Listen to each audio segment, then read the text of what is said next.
for the masses. Headline edition, July 8, 1947. The Army Air Forces has announced that a flying disc has been found and is now in the possession of the Army. If the game is rigged, change the game. Game changer. I occasionally think how quickly our differences worldwide would vanish if we were facing an alien threat from outside this world.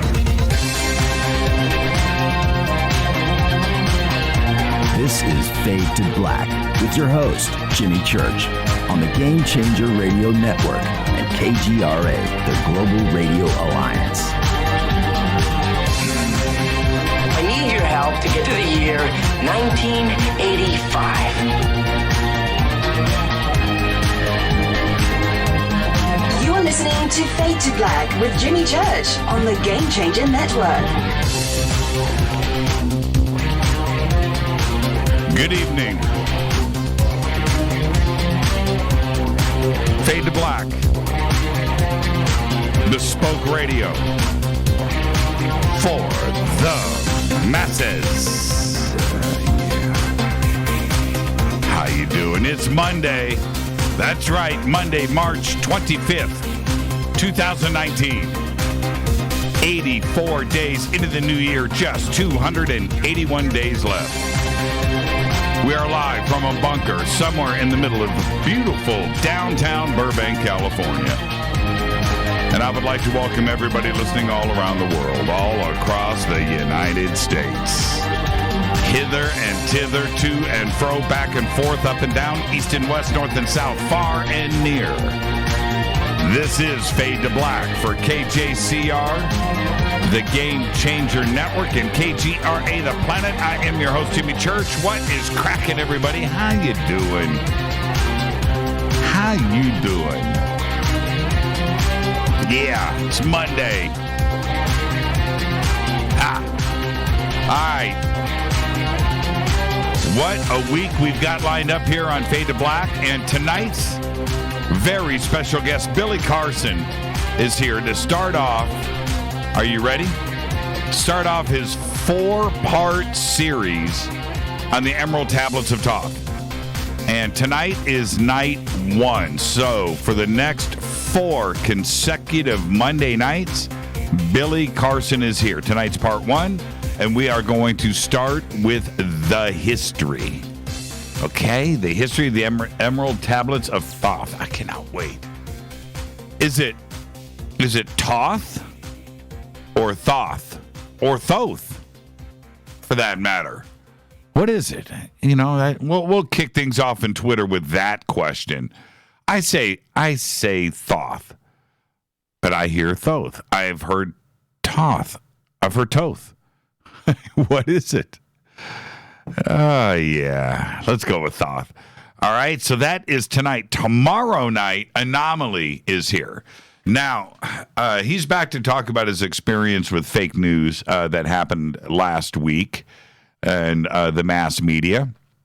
He's got a couple of videos up about it, and we'll discuss all of that tomorrow night. But when you go out and you have a fan base, a listenership, a viewership like Anomaly has, you know, it's big.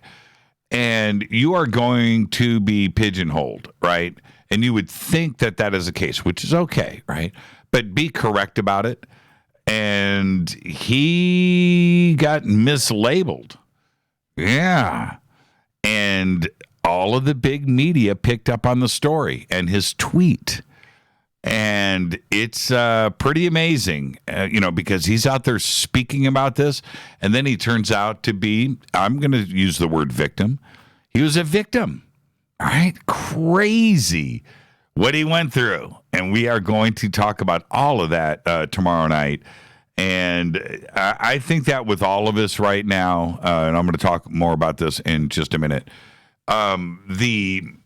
the fake news, fake media, social networks, and the mechanism that has been built that we use today is something that we really need to figure out. We've got to tame this beast. And I'm going to talk more about that in just a minute, because look what happened today as well.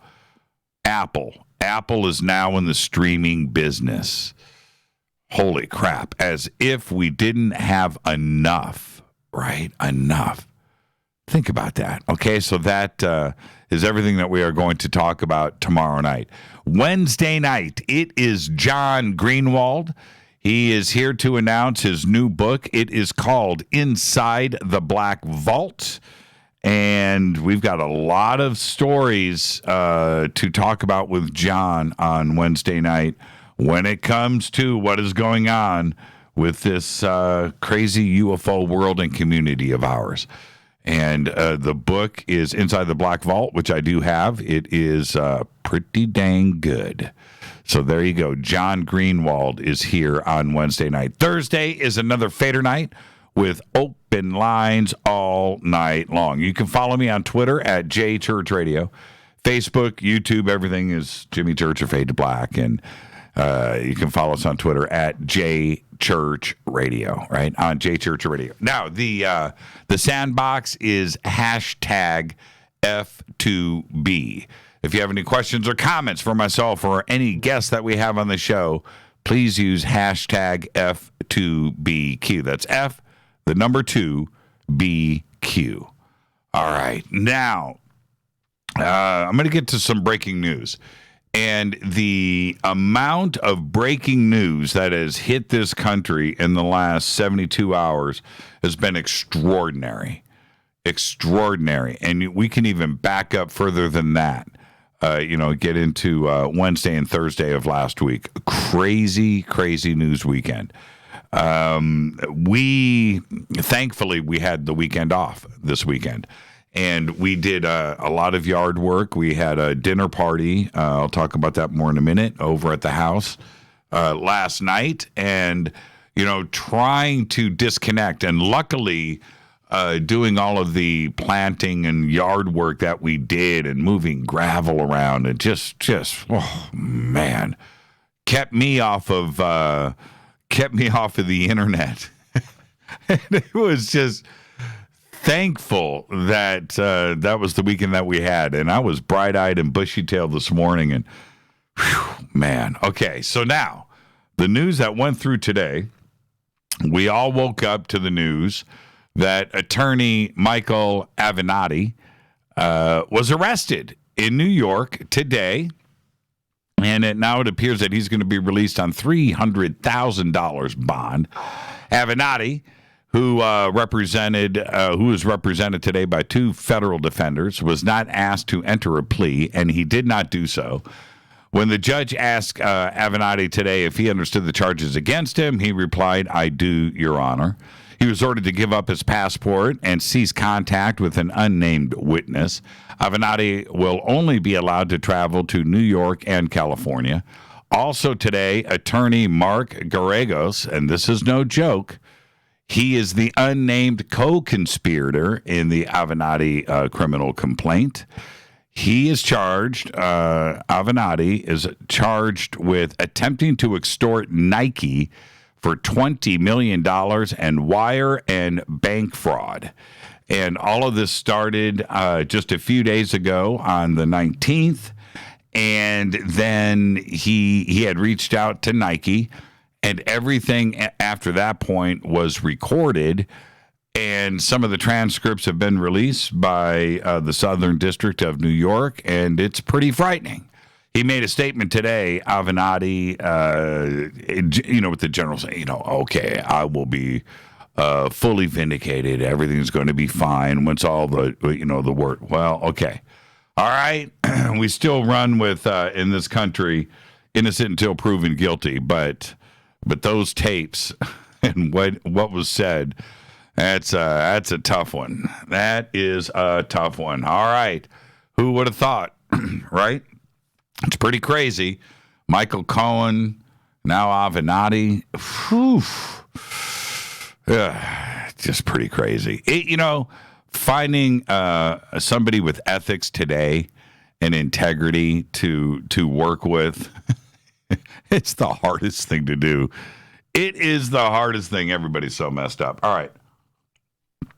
I've actually got more to say about this in just a minute. And, of course, The Mueller report was released last week. No sense in discussing that any further. In that, it's been discussed. I just want to read this thing and figure out what's going on. I think like everybody else does. But that was released. So we can now put all of that behind us. We got to figure out a way to move forward. Today, British lawmakers have temporarily seized control of the Brexit process from Prime Minister Theresa May. Didn't see this one coming, did you? This is a very rare move that puts lawmakers in the driving seat. The MPs defied the government today with a vote, 329 to 302, in favor of an amendment giving them control of Parliament's agenda. Yeah, and the 29th is coming up. Is my prediction going to be true? Will it come to pass? In that I just don't see the UK leaving the EU. I just don't see it happening. I don't. Okay, that's just me. I don't understand UK politics. I don't understand how it works. I really don't. I think just because I don't understand it doesn't mean it's not a system that doesn't work. It looks like it does. And sometimes I wish Congress or the Senate over here yelled at each other and acted a little bit more human. Because, right, today's everybody's yelling, right? All right. Don't forget to download the Surfer Music Streaming app. It is available free for download. Just go to the banners at jimmychurchradio.com. That's all you got to do. Click on it, go and download it, and then start enjoying music on your cell phone. And that's it, or your tablet or whatever. It's right. Just get the Surfer Music Streaming app. It is so super easy, super fun, super safe. You're not giving up anything. Your email, nothing. All you got to do is download it. It's really that simple. All right, now I've got to, let's get this out of the way really quick. Contact in the Desert is our next conference coming up May 31st through June 3rd in Indian Wells, Palm Springs, California, at the Renaissance Indian Wells Resort and Spa. Tickets and info are over at contactinthedesert.com. And then coming up right after that, it's our 2019 Soul Tech Conference over the July 4th weekend at the Sunrise Ranch in Loveland, Colorado. You can sign up for tickets and info at soultechgathering.com. Just click on the banners at jimmychurchradio.com. That's all you got to do. Accommodations, food, speakers, full conference schedule. Everything is laid out right there at soultechgathering.com. Of course, Billy Carson, our guest tonight, will be one of our featured speakers. I look forward to that. We've got a bunch of really cool things that we're going to be doing this year, and one of them is called Fader X. That's right. It's our version of a blank talk. I can't say it because we'll get sued, but because they copywrote it. So anyway, a blank talk, right? A blank talk, a blank X talk. Well, that's ours. It's called Fader X. And we're going to, get a bunch of speakers up there and give them 15 minutes to bring their best. Soul Tech 2.0. Click on the banners over at jimmychurchradio.com. Don't forget to subscribe to our podcast. It is just $2 per month. We have over 1,000 archive shows right there. $2 per month. Beautiful apps, everything that you need. Everything is updated, upgraded. Everything that you need is right there. Just $2 per month. All right. And when you're over at jimmychurchradio.com, become a Fadernaut. Become an official Fadernaut in our membership section. That's all you got to do. You can go from free all the way to full tilt boogie game changer. Become a game changer. Get an autographed shirt, autographed hat, and those hats, those uber cool fade to black hats, are only available to game changers. That's it. You can't purchase them. We don't give them away. There's only one place to get them, and that is in our membership section when you become a game changer. So do it today. Help support the show. Become a Fadernaut in our membership section over at jimmychurchradio.com. Let's get the show cracking. Happy birthday to today, Elton John. is 72. You know, and I didn't know it was his birthday today. I was did a bunch of driving over the weekend, you know, to and fro to Home Depot and Lowe's and, you know, getting all that yard work done. And it was Elton John on the radio all weekend. And that's always an indicator. Every time I got in the car, Rocket Man. I was like, oh, what's going on? It's because it's his birthday today. That's why. 72 years old. Our dead guy's birthday today is Aretha Franklin, 1942 to 2018, died at the age of 76. Of course, she was the queen of soul, right? Hits like You Make Me Feel Like a Natural Woman and Respect. She won more than 15 Grammy Awards, one of which was due to selling 75 million records. Happy birthday, Aretha Franklin. She was really good in the Blues Brothers, by the way. Think about how long ago that was. Aretha Franklin. On this day in history, OTD, speaking of Chicago, 1967. Martin Luther King leads a march against the Vietnam War in Chicago. And then he was assassinated nearly exactly a year later in April. Yeah, pretty crazy. 1967. Fader fact. And I was just talking to Rita about this before the show, and even she was stopped in her tracks when you think about the enormity of this Fader fact. About 6 centuries ago, less than, nobody outside of the Americas knew what a potato was.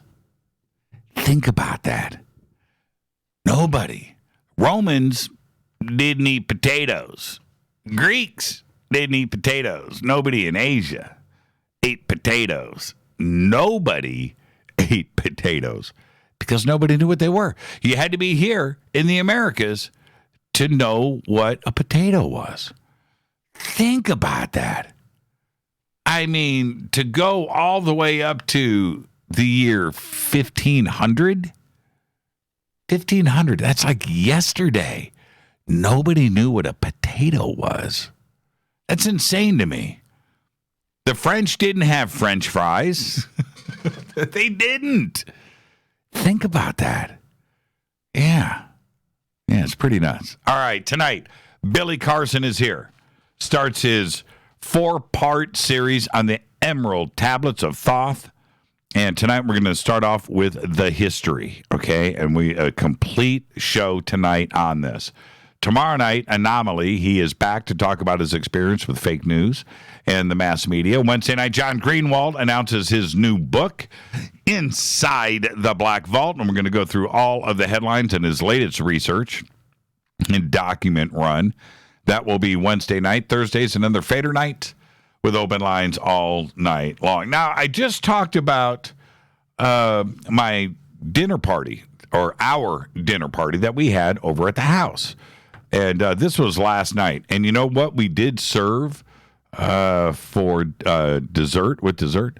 River Moon Coffee, Fade to Black blend. Yes, we did. I did. Fade to Black blend. F2B blend is the promo code. We'll get you 15% off of your order today. All right. I'm just goofing around. But it was all family last night. Love it when we do that.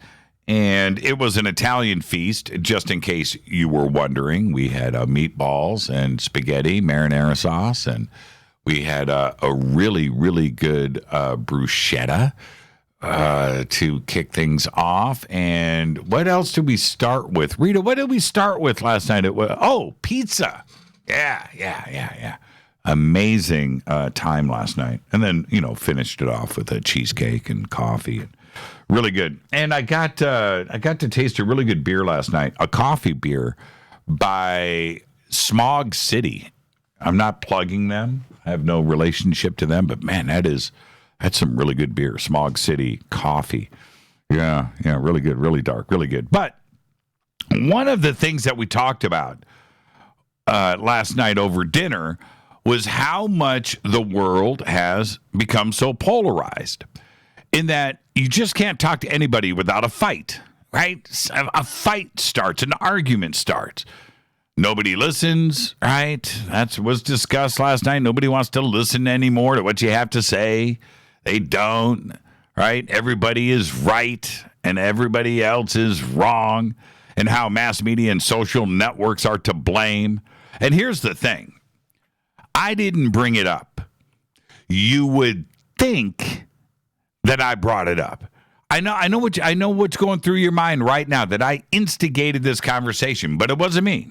It was not, and it was a very intelligent conversation, but it got pretty heated in a discussion about that very subject that you can't talk and communicate without a fight. It was like it got, we toned it down and brought it back to center, but that went down last night with my family, mi familia. And then this morning, I woke up, I was out on our patio, and I was drinking coffee, River Moon coffee to be exact, and I get a phone call. Actually, I think I might have made the phone call, or I can't remember, it doesn't matter. I was reaching out to somebody via text when the phone, that person called me. Okay, I got it, I remember now. But anyway, I got a phone call from an author. And someone completely outside of our community, by the way, okay? Big author. But we were talking about her new book, and it's about to be released. And the subject matter on it is very, very heavy. And I can't get into all of that now, but there's really no point to it. But there's a very interesting ending to the book, and well, you know what? I'll come back to that, because that's not what's important here. What is important is what she said right before we hung up. And she said that society today is so divided that nobody can talk to each other anymore without creating an argument and starting a fight. And then she went on to say that everybody is right and everybody is wrong at the same time. And I'm sitting there going, what? Right? And that it is caused by the mass media and social networks. Crazy, right? Not really. But after I hung up the phone, then Rita and I, after I had this conversation, and after last night, then Rita and I start up the same conversation. It's everybody knows what's going on right now. You see, we know that this is happening with our community because we hang out on social media. We watch this. Things have gotten way out of hand, and we know that. But it's not just us. It's everyone all over the planet. And they are talking about it too. Everybody recognizes this. It's totally nuts. It's gotten out of control. You have to actually think before you speak now, before you post, before you tweet. Say the right thing or say the wrong thing. It doesn't matter. And you're guaranteed to start a fire. And the question is, what are we going to do about it?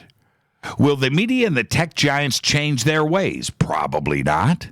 They will never accept the responsibility for their actions. And today, Apple announced their new streaming service and another 1 million channels and apps for us to view in an already crowded media landscape. If you think about how much is available right now, right?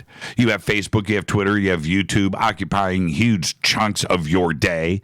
Then you add all of the news programming that's out there. And then combine all of that with all of the online streaming services, plus cable, plus satellite, all being viewed 24/7 while people walk, talk, while they're driving, while they sit, while they wait, while they eat, while they fly, right? While they sleep. That's right. It's a perfect mind control game, and we are playing it, and we know it, and nobody seems to care. It snuck up on us and was executed with extreme precision.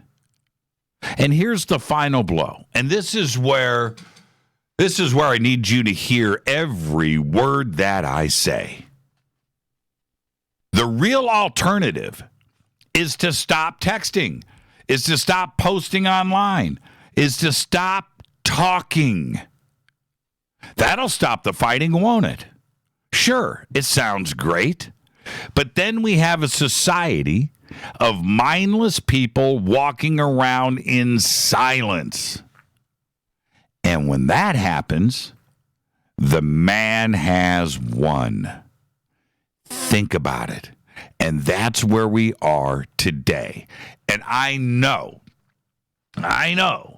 that the social media experiment and the fact that we have literally thousands of channels of live programming beaming at us at every second of the day, right? It is impossible. It is absolutely impossible to watch it all. Watch a small fraction of it, right? Think about that. The control is there, and we never thought that this day would come. So it's going to run its cycle, and we'll accept the damages that happen to us as a society, as a world, as an earth, right? And we'll figure it out. But in the end, what's the solution? What's the solution? And the solution is the man will have won. It's crazy. And we've done it to ourselves. Everybody recognizes it. Everybody sees what's going on. It doesn't matter who you are. Today, I saw a video posted of Alex Jones in a restaurant. Now, I don't know what led up to it. I certainly saw how it ended. But it's Alex Jones walking around a family restaurant in Texas, taping with his cell phone, yelling at people and starting fights and people fighting back. How did we get to that? I mean, whoa. You know, and it's like crazy town. And it's everywhere. And it doesn't matter what the subject is. It just doesn't matter anymore. Rita and I, last night and continued on this morning with our family, and Rita and I were talking today. It doesn't matter where you point, what direction, what demographic, what person, what age, what the conversation is about. It doesn't matter. It simply doesn't matter. Everybody is doing this. It's crazy. It's absolutely nuts. Well, tonight, it's Billy Carson. We're going to do 4 straight Mondays with Billy. 4. And I'll be right back with our guest, Billy Carson. We will be discussing tonight and the next 3 Mondays plus tonight, the Emerald Tablets of Thoth. Tonight, it is the history. This is Fade to Black. I'm your host, Jimmy Church. Follow me on Twitter at JChurchRadio. Email is jimmy@jimmychurchradio.com. On the Game Changer Network and KGRA, The Planet. We'll be right back after this short break. Stay with us.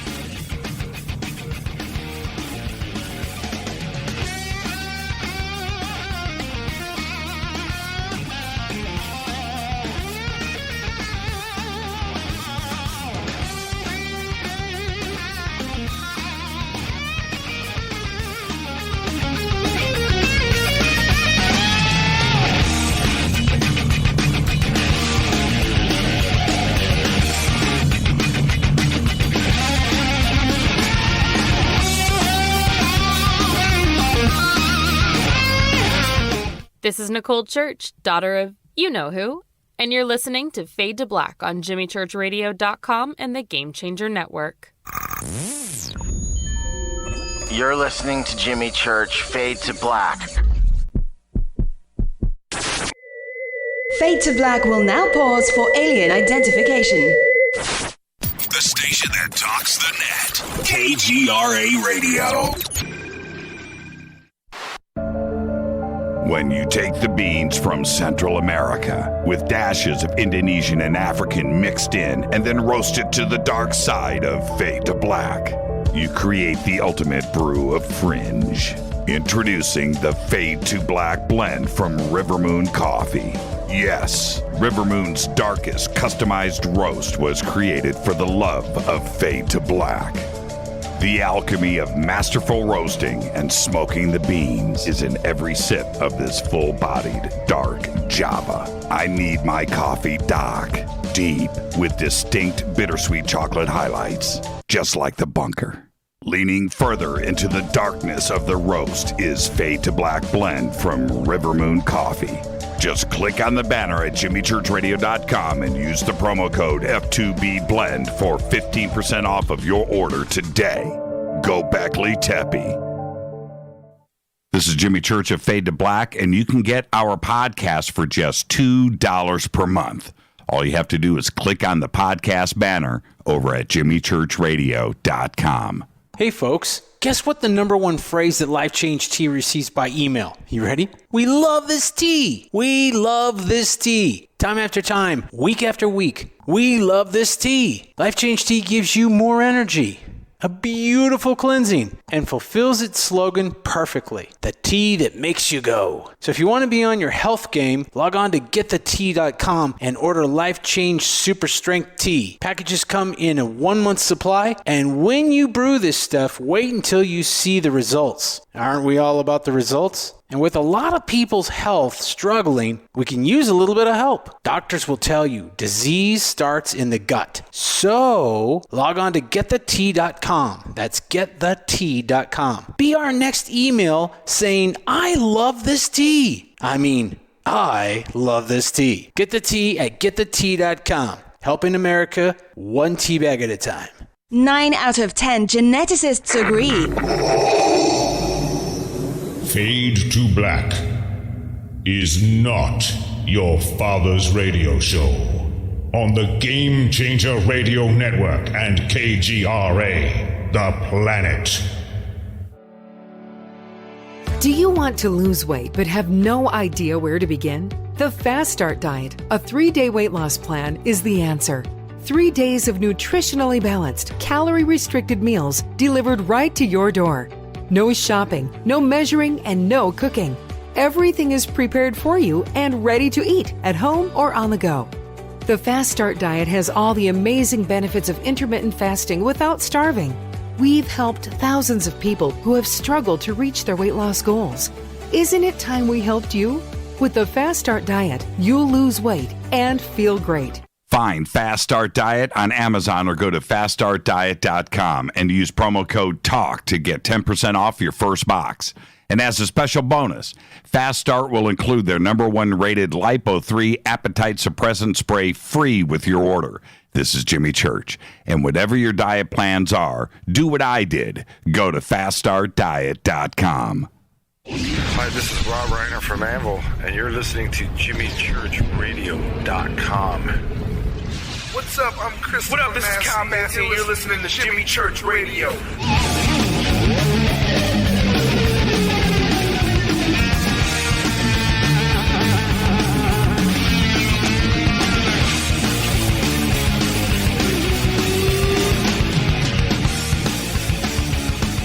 All right, welcome back. Fade to Black. I am your host, Jimmy Church. Tonight, Billy Carson is here. We've got a 4-part series. I'll get to that in just a second.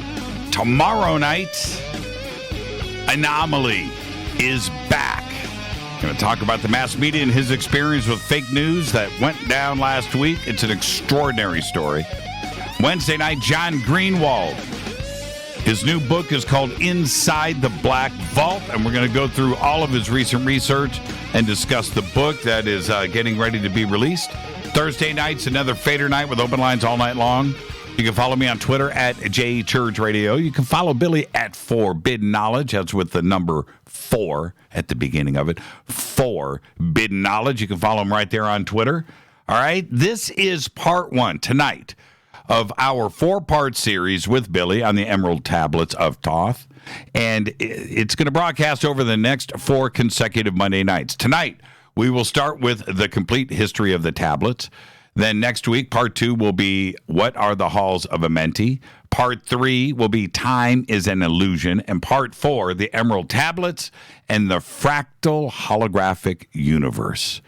The next 4 straight weeks is all Billy. Billy is the founder of Forbidden Knowledge, the author of the Compendium of the Emerald Tablets, and I did write the foreword to the book, and you can get it now, okay? You can order the book now, and it was such an honor to be able to write the foreword to this amazing book.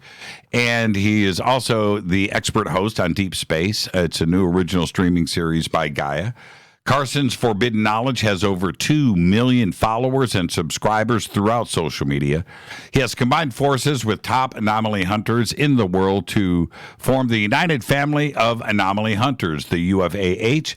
Their mission is to provide evidence of past and present life on Earth and other celestial bodies inside our solar system. And he is also the CEO of First Class Space Agency based in Fort Lauderdale, Florida. And he is are you ready? The founder of Pantheon Elite Records, contributor to Thrive Global, and is a registered international journalist.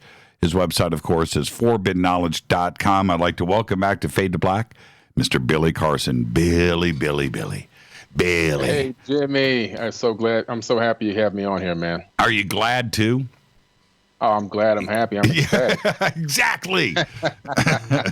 Exactly. What was What was the thing that we used to do when we were kids? Stomp your hands and clap your feet if you're glad, right? What was that? Yeah, I remember it was something like that. Yeah, it was something like that. I can't remember. That was a while back. But stomp your hands and clap your feet, Billy. You're back on the show, and it's great to have you here. And before we get started, because we've got a full month in front of us of shows that we have scheduled, and it's going to be a great presentation and a great series. But before we get there, I was watching you on social media over the last couple of weeks, and it seems that you are as alarmed as I am about the social interactions that people are having and the effect that the media and social networks are starting to have on the world. It's not just the United States, it's the world. And what do you think is going on with that? It seems kind of sudden. You know, social media has only been around, if we think about, if we just go with Facebook, 10 years, right? Mm-hmm. And in 10 short years, we've seen the decline of the Western civilization, haven't we? Absolutely. I mean, social media is almost like what Amazon is doing to brick and mortar department stores, you know? I mean, it's literally just taking down so many veils, and this is why they're seeking to censor it and trying to suppress information. You know, as you can see, there's some video channels, I don't want to mention their name, that are trying to take down all the conspiracy type videos. And there's a lot of keywords on different social media networks now that if you type them in the caption, they'll be censored, and that post will either not go up or the post will go up, but the caption will be blank. It will be blanked out. So because they're starting to realize that social media gives everyone the ability to transmit information instantaneously around the world. And because we have these mobile devices in our hands, we're able to receive this information bypassing their mainstream oligarchical brainwashing, programming that they've got on these TV networks. So it's been a tool and to help awaken the masses. But at the same time, they're trying to tap into it themselves to use it to still manipulate consciousness. And also now they're trying to suppress and oppress, some of the information. Do you think that was the grand plan all along? Or was it all an accident? Do you think that Silicon Valley and DARPA and Sandia Labs and the NSA and the CIA, that they knew the effects of social media and all of this was engineered? I think that they knew the effects. I thought that I believe that they thought it would go in a completely just totally ratchet direction, where it didn't have any consciousness aspect to it at all. I don't think they anticipated the conscious community. I think it was supposed to be another brain-altering MK Ultra type of frequency that's just going out to help program people into being low vibrational entities on this planet, and also for them to collect a lot of data on us that they otherwise would have had a hard time trying to collect. All of our shopping methods, where we travel, who we talk to, what we say, what we're saying, and what our intentions are, and everything else, so they can create all these predictive type of programming software, as well as software that can detect or anticipate things that we may or might do, and of course just collect all of the information they could possibly, and also spy on us as well through cameras and everything else. But they didn't anticipate the conscious aspect of it, exploding the way it has over the last couple of years. One of the things, and I don't want to sound like an old man, I really don't, but I'm not that old. And it seems like just yesterday, and if we think about 1995 to now, that is the internet age. Okay, there wasn't anything before 1995. So It's only 20 years ago. But I remember plain as day, there was no way that you and your friends were going to hang out inside of your house during the day and just watch TV. That didn't happen. Our parents said, go outside and play. Right? Get out of the house. And today, your infant, your newborn, the first gift that they get is a tablet, right? And the programming starts then. And we've got to figure out a way. And I don't want to sound like some old man, and I don't want to deprive kids of technology because I love it. You know, I get it, and I didn't have this kind of stuff when I was a kid. But we were raised differently, and I don't want to sound like my parents because I hated hearing that when I was a kid. But it's really the truth. Go outside and play. We couldn't stay inside the house and do nothing, right? Our parents didn't put up with that. Now, you had to go outside. As a matter of fact, the biggest punishment you can get was to be told that you could not go outside. Was to go to your room, and you hated that. You know, now, I mean, you want to be sent to your room because you can go and just surf the internet and play video games all day long. Right, exactly. Digital crack cocaine. Yeah. I don't know how we got here. So here's the point that we need to try to figure out is what do we do about it? That's the thing. What do we do? We've got to train families and instill in the parents that there must be balance. You must have yin and yang. You have to have balance. You can't allow the TV and video games to babysit your child. You know, you dump them off at school for 6 hours, then they come home, and then the rest of the day they're babysat by video games and TV. There's got to be some balance put back into the family where kids are, you know, spending time with their parents. Their phones and technology is down or turned off, and they're spending time outside in nature, spending time outside, whether it's, you know, gardening or playing in the bushes, anything outside, sports, activities. I got my kids all in sports, and that's what kept them extremely busy, just to add some balance back to the family life again. I have an answer. Okay, I have an answer. I think every cell phone, not an app, embedded in the BIOS on the cell phone until you're 18 years old. Until you're 18, 1 hour a day. That's good. That's it. 1 hour a day. However you want to use it, right? You want to text, you want to read your email, you want to go and waste your minutes on surfing or watching YouTube video, whatever it is, right? Instagram, you get 1 hour a day. After that, 1 hour, 60 minutes, cell phone shuts off. That's it. Unless you're going to make a phone call. Right. Or take a phone call. But that's it. Just that's it. And when you turn 18, it's like, you know, it's being old enough to vote.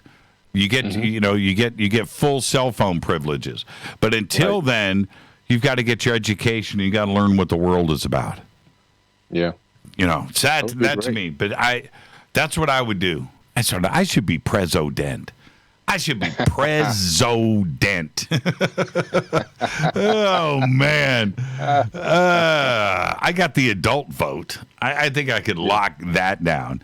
But and before we get to the Emerald Tablets, there's one other aspect to this. Now that we've got ourselves buried up to our neck, you are a social media and internet guru. You understand it. You understand the power of it. You know how to share knowledge. and how to utilize the tools that are in front of you with technology. But we've got ourselves painted into a corner here now.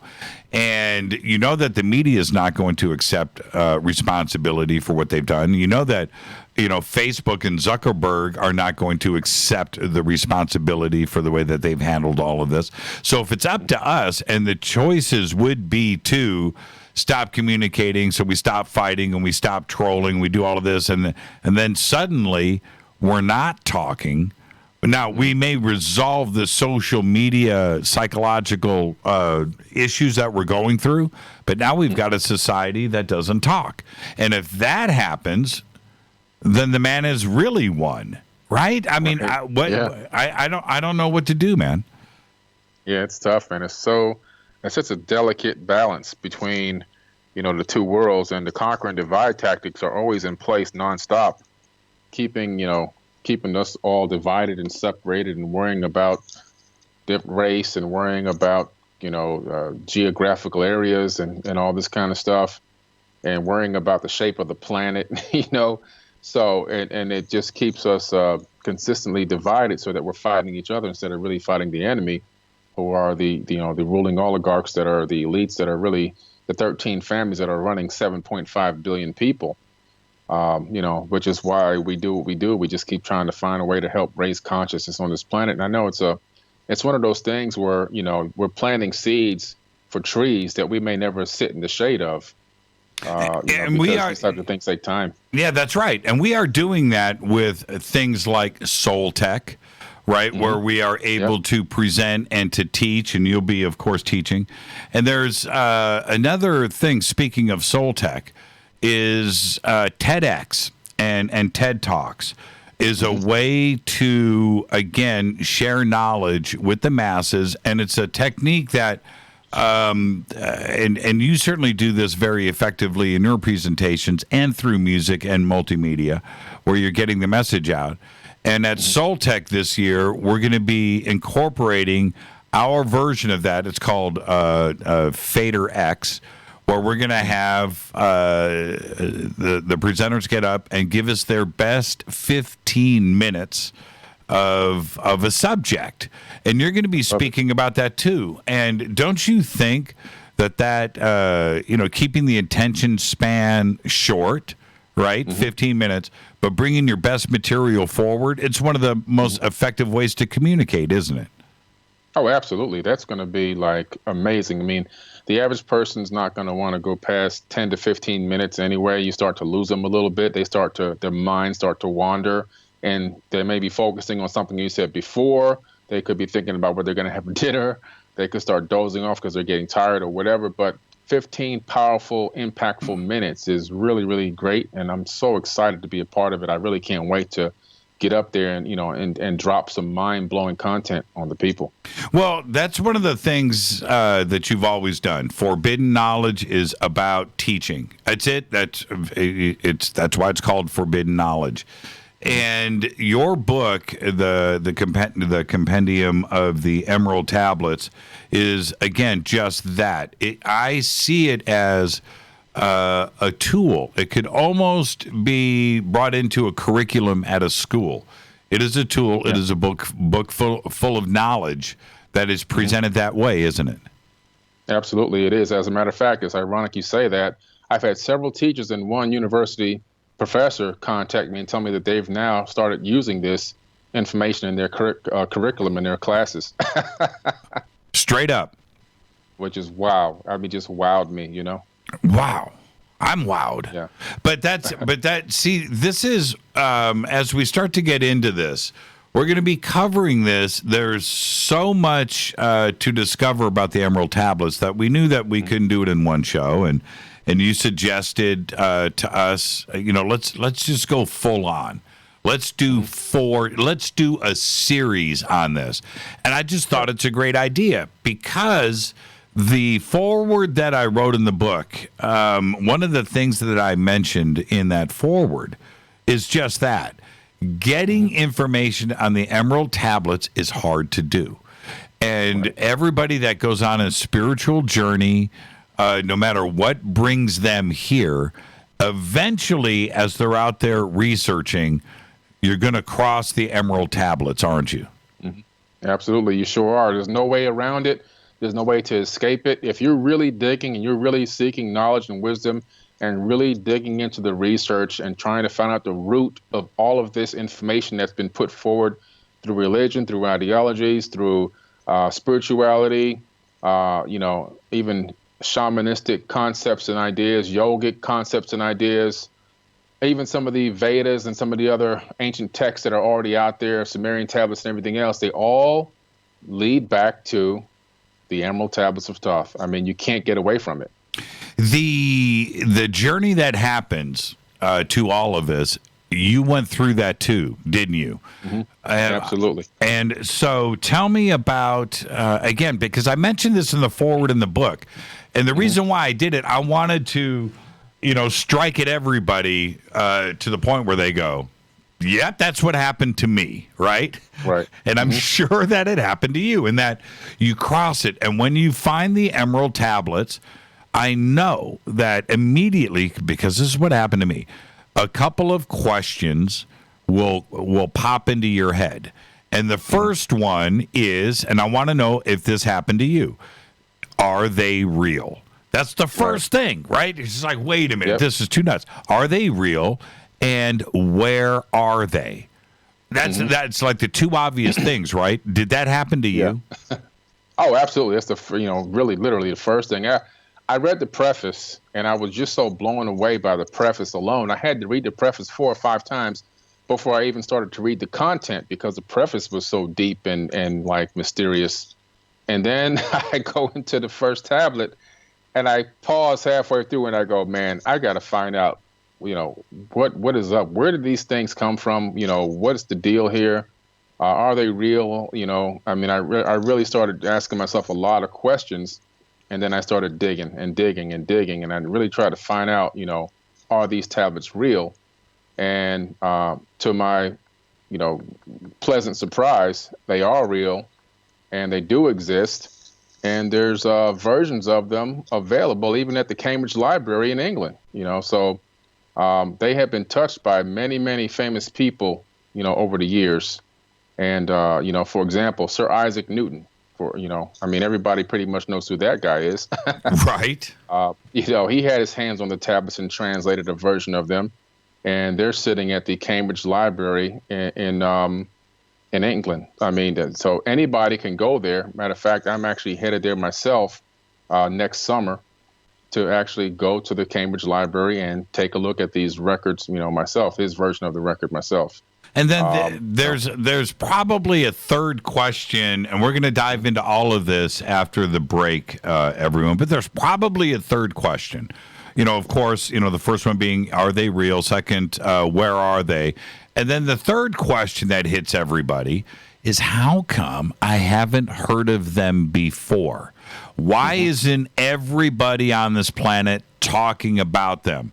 Why did I have to go and find them myself? Right? Mm-hmm. Yeah, absolutely. Well, that leads you back to the Apocrypha text that has been kept out of the modern day Bible.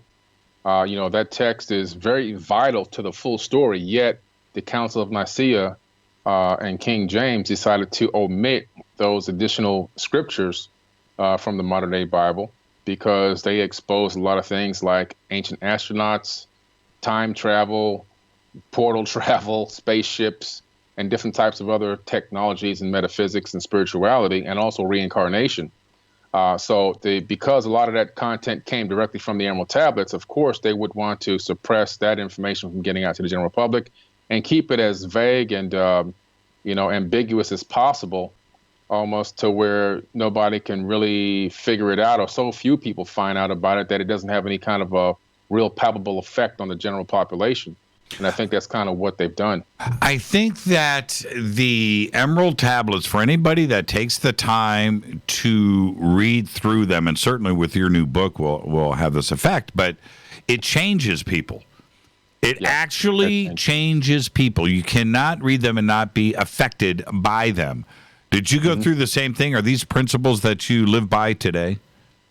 Absolutely. When I went through it the first time, I noticed myself being more mindful of how I try to utilize the law of attraction, how I try to manifest my own reality, how I try to, what, Thoth talks about seeking the light and basically, trying to banish darkness. So I found myself being more mindful of right and wrong and trying to seek the path of enlightenment more, and as well as trying to do what he did, was teach. That's, and the more I got into it and the deeper I got into it, the more powerful I began to feel in my own life. I mean, my reality tunnel, I felt like I had more control over it. I felt I had more power surging through my body, just metaphysical power, and that I had a little bit more control over how I could project the law of attraction to bring things into my life. And my life literally almost did a flip upside down, and just like I just literally started to explode my reality in a positive way, and just like everything that I was looking for, it just started falling right towards me. And I really attribute a lot of that to the teachings from the Emerald Tablet. These are the real, true mystery school teachings here. Absolutely. And this is a good spot to take a break. When we come back, we're going to discuss and start tonight the complete history of the Emerald Tablets. Our guest tonight is Billy Carson of Forbidden Knowledge, and we're going to be covering this, I want to remind everybody, over the next 4 weeks. Part 2, coming up next Monday, will be What Are the Halls of Amenti? Part 3, a week later, will be Time is an Illusion. And then Part 4 will be the Emerald Tablets and the Fractal Holographic Universe. This is Fade to Black. I am your host, Jimmy Church, tonight. And the next 4 Monday nights, our guest is Billy Carson. This is Fade to Black on the Game Changer Network and KGRA, The Planet. We'll be back after this short break. Stay with us.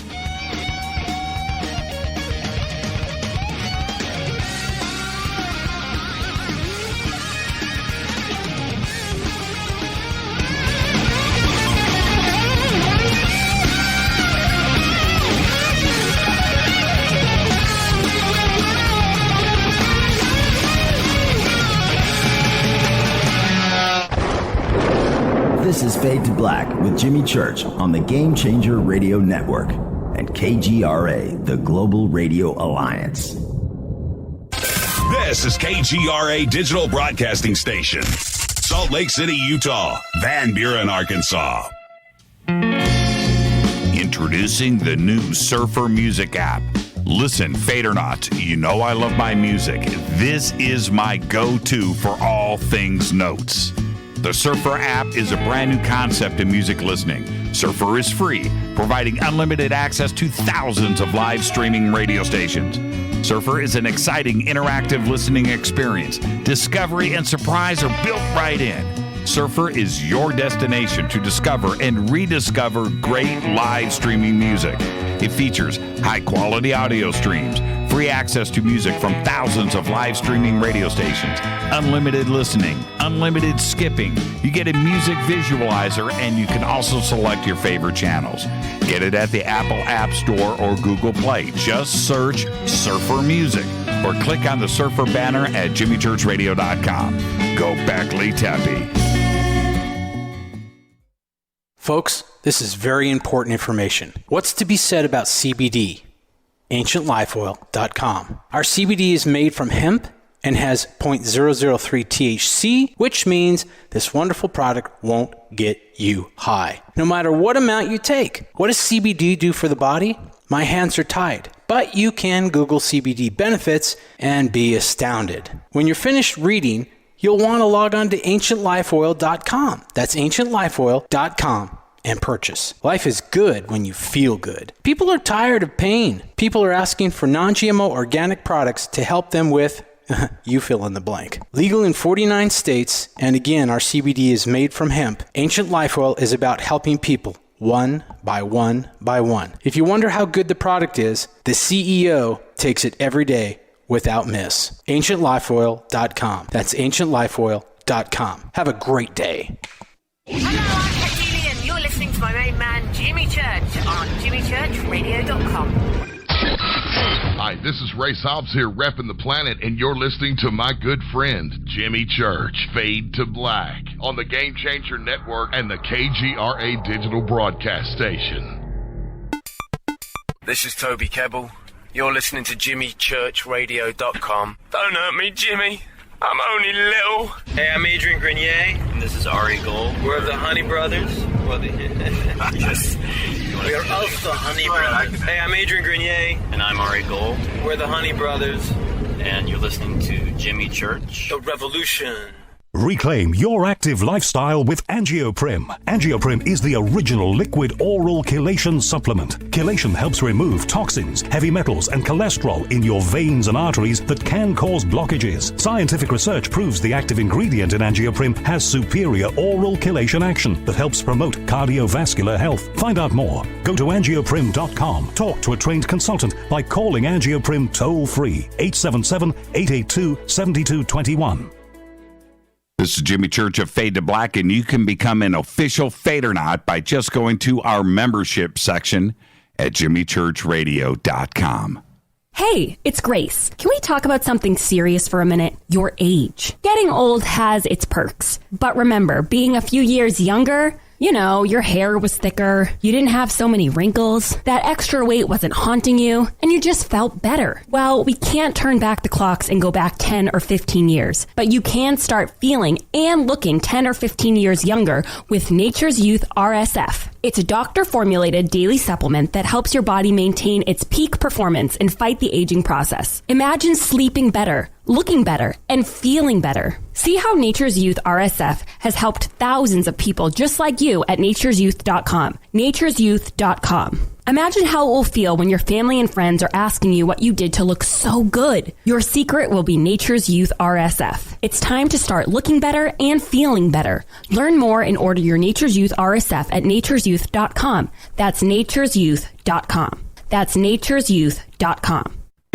Hello, this is Serena Wright Taylor from Conscious Life Expo, and you're listening to Fade to Black with Jimmy Church, who holds the Lucky Pony record for the best astrological chart since 1963. True story.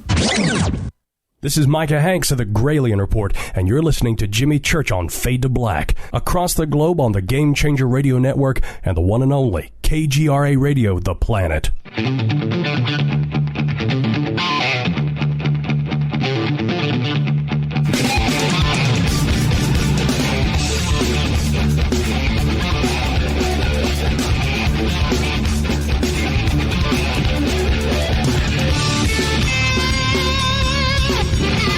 Welcome back, Fade to Black. I'm your host, Jimmy Church. Tonight, Billy Carson. Part 1 of our 4-part series on the Emerald Tablets of Thoth. I've already heard Billy say Thoth. We don't know. Let's get straight to it. Billy. Yes. Okay, so what is it? Is it Thoth? Is it Thoth? Is it Thoth? Is it Toth? It's all of those. You could say Thoth, Thoth. It's all the same. I'm going Thoth. Yeah, Thoth is good. I'm going Thoth. It feels right. Right. You know, you and I time travel back to ancient Egypt, and we'll have it all wrong, right? No, right. Well, he's got so many names, you know, so absolutely understanding. And we can't really begin a 4-part series of this ginormity without. We've got to start things off with the real history of the Emerald Tablets, and so let's start there. And I'm really interested in how you're going to kick things off. This is a pretty big moment. So when we start talking about the history of the Emerald Tablets, where are we going to start? Well, we got to start with the time frame. We're talking 36,000 years ago is when these tablets were written directly by Thoth himself. In other words, he didn't have a scribe. Like normally kings would have a scribe do all the writing and work for them. They would just, talk and they would write. But he wrote these himself 36,000 years ago. And the key number there being 36,000, because when you look into the research that I've done with the Great Pyramid and the Sphinx, and not just me, you can look at also some of the work by Robert Schoch and some of the other great people that have been out there doing research in the field. A lot of us have come to the conclusion that the Sphinx is about 36,000 years old. And how we come to that is when you look at the weathering tells a full story of the true age of the Sphinx. And when you look at it, the mainstream is saying about 5,000 to 6,000 years. The weathering initially was making us think, right around the end of the first ice age. You got to remember it's aligned with the constellation of Leo. So if you go back another precessional period before the ice age, which makes a little bit more sense, then you find out that there's a extinction event. And then you say, well, one more precessional period back. And now the weathering and the two additional precessional periods back line up at 36,000 years. And all of a sudden it lines directly up with the Emerald Tablets and the fact that Thoth says in the first opening verse that he built the Great Pyramid. So all of a sudden it all aligns. And so it adds a little bit more validity to the fact of what he's talking about in terms of building the Great Pyramid. In my opinion, according to the Sumerian records, he built the Sphinx by order of his dad. And originally it had his face on it. And then later was recarved to be a smaller face, which was the face of his brother's son, not a lion. But, so that's where it really goes. And that's where we start off 36,000 years ago. And we're talking about how did it even get there? Well, we've got a situation where these pyramid priests, about 13 to 1400 years ago, Egypt was in turmoil, and they migrated around the world, and some of them took these tablets over to Mesoamerica, and this is where they were actually discovered. They were discovered near the Pyramid of the Sun in Teotihuacan, Mexico, which is absolutely astounding for them to make it all the way across the ocean like that, and then supposedly to make it all the way back as well. So, and you look at who had their hands on these records. Like I said earlier, Sir Isaac Newton, Philip of Tripoli, the Queen of Sheba, and this is all well-documented people that have had their hand. Roger Bacon was accepted into Oxford University at the age of 13. He was like a genius kid. He was a savant. He was an English philosopher and Franciscan friar, and he basically was also into alchemy and everything else. And he also translated a version of these tablets. And this guy was very highly a scholar. Why write? What are they constructed of, as opposed to, putting them on stone, or in clay, and then baking the clay, like the Sumerian tablets? Right. Why? What are they actually constructed of? Are they emerald, or are they just green? Well, I believe that they're probably just green. They resemble the color of emerald, but they're made of some type of alchemical structure that's atomically fixed, so that they actually don't age, they don't rust. They literally can only be destroyed if you physically break them. And in other words, time and erosion have no effect on these tablets, which is absolutely amazing. And there's a very similar type of a marking on the Temple of Osiris in Egypt that I've seen with my own eyes, because I've been there a couple of times. And there's a flower of life that's somehow atomically etched into one of the pillars there. So the fact that this has been done before, and twice, in other words, Thoth's version of the Emerald Tablet. Are you there? Same as with this etching in the stone here in Egypt. So it kind of, adds credence to the fact that they had this technology, they had this ability in the ancient past to somehow alter the molecular structure of an object to where it will not decay based off of just weathering, or exposure. And how many are there? There's 15 tablets in total. There were two. The last two were just recently released, I believe, in like the 1980s. So initially there were only the 13, which had been broken into parts to make it 15 total. But there really are 15 tablets. And I remember very early on that there were 10 tablets. So how did we get to 13 and now to 15? Well, they were. They took the 10, and then to make it easier on the reader, I guess, the way that they were put out, they split them up a little bit more. And then the other two were released by who? In my personal opinion, I believe that was the Vatican that finally gave some type of approval. I really believe that the original version of the tablet is probably in the Vatican archive. But whoever is in charge of this Great White Lodge of this wisdom school, which dates all the way back into ancient Chem, which is still active till this very day. They even have a website. I believe that somebody gave them the authority to release these last two tablets.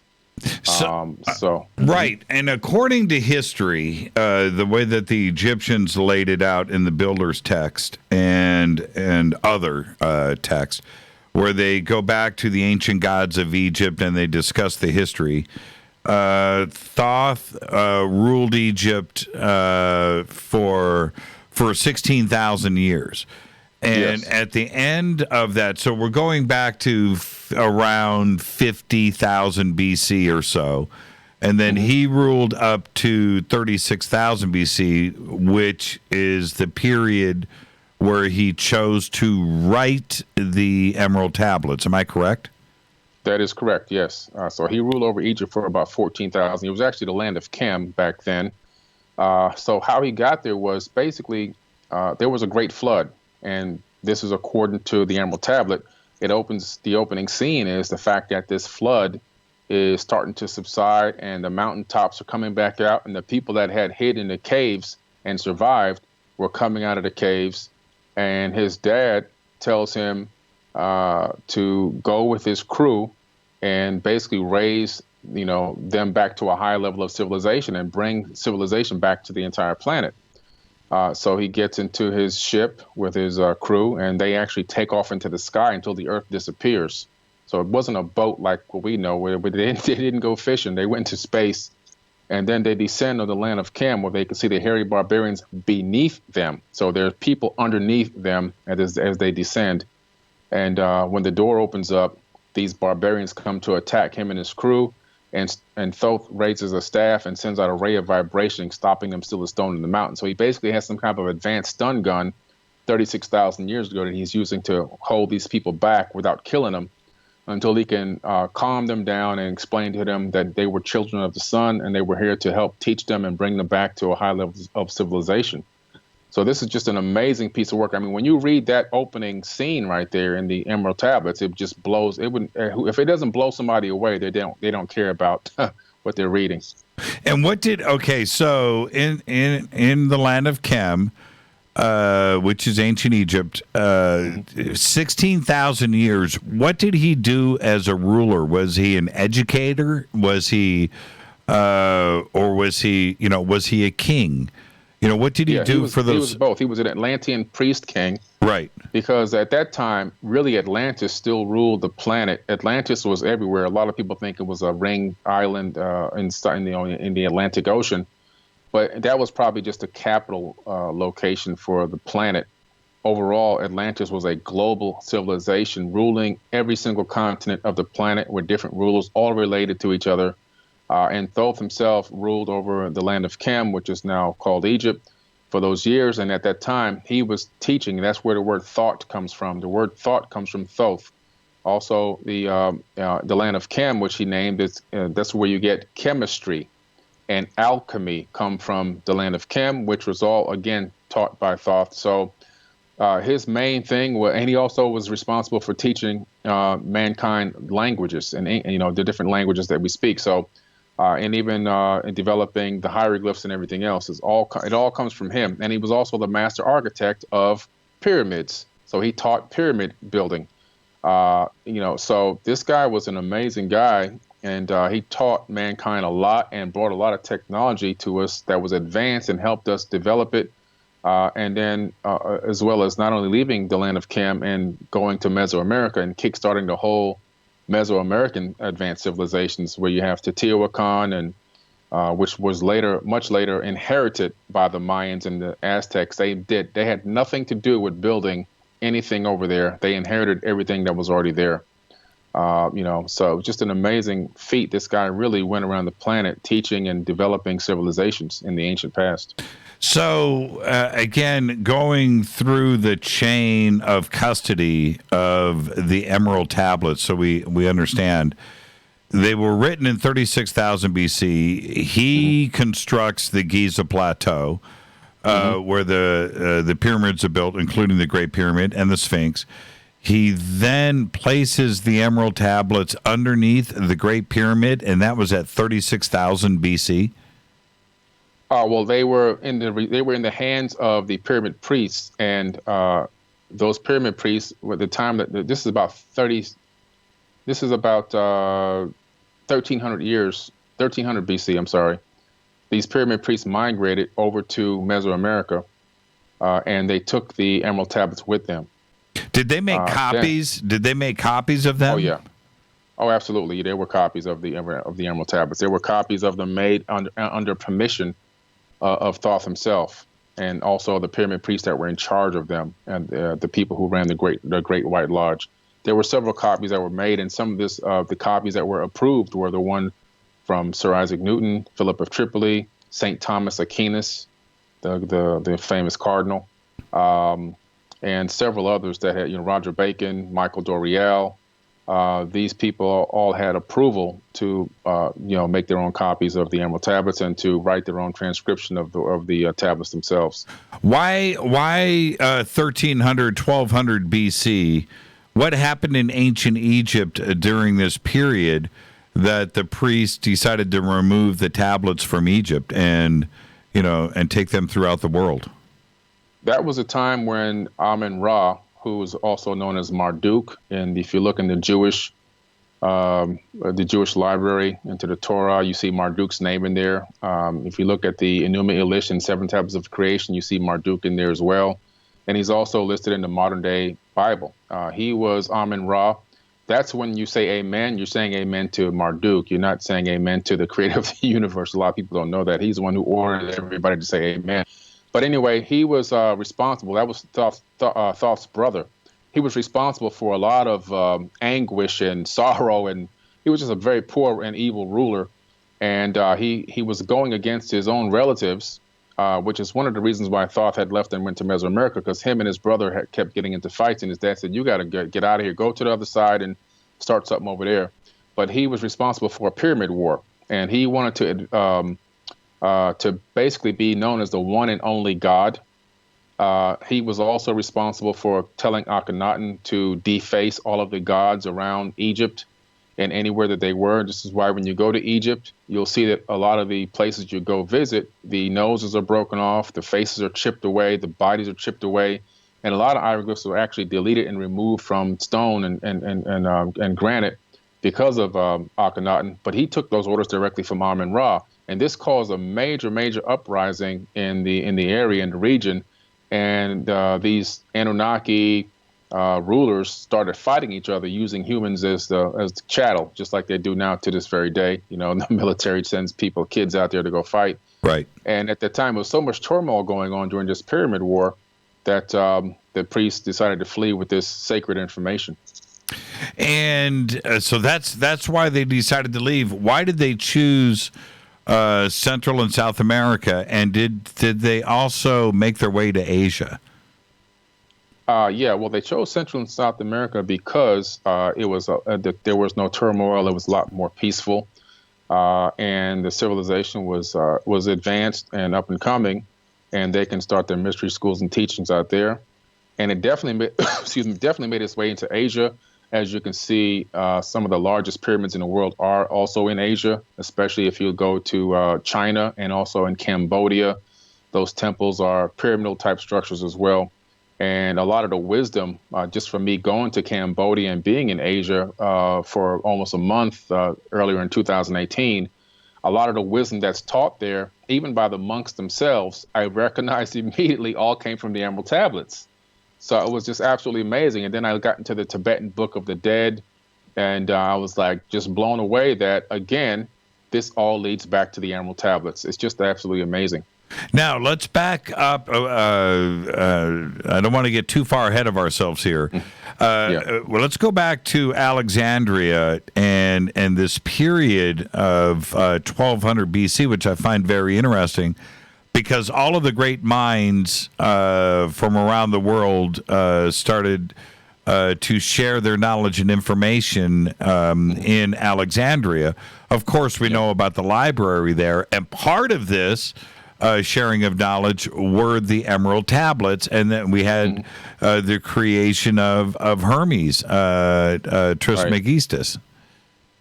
Yeah, that was a great time. Now, and such turmoil was going on in Egypt at the time, especially with that whole Amun-Ra situation, that Alexander the Great shows up and defeats the Pharaoh at the time and takes over Egypt, and then becomes the people were so elated they made him the Pharaoh. They happily let him be the Pharaoh because of the way they were being ruled over before.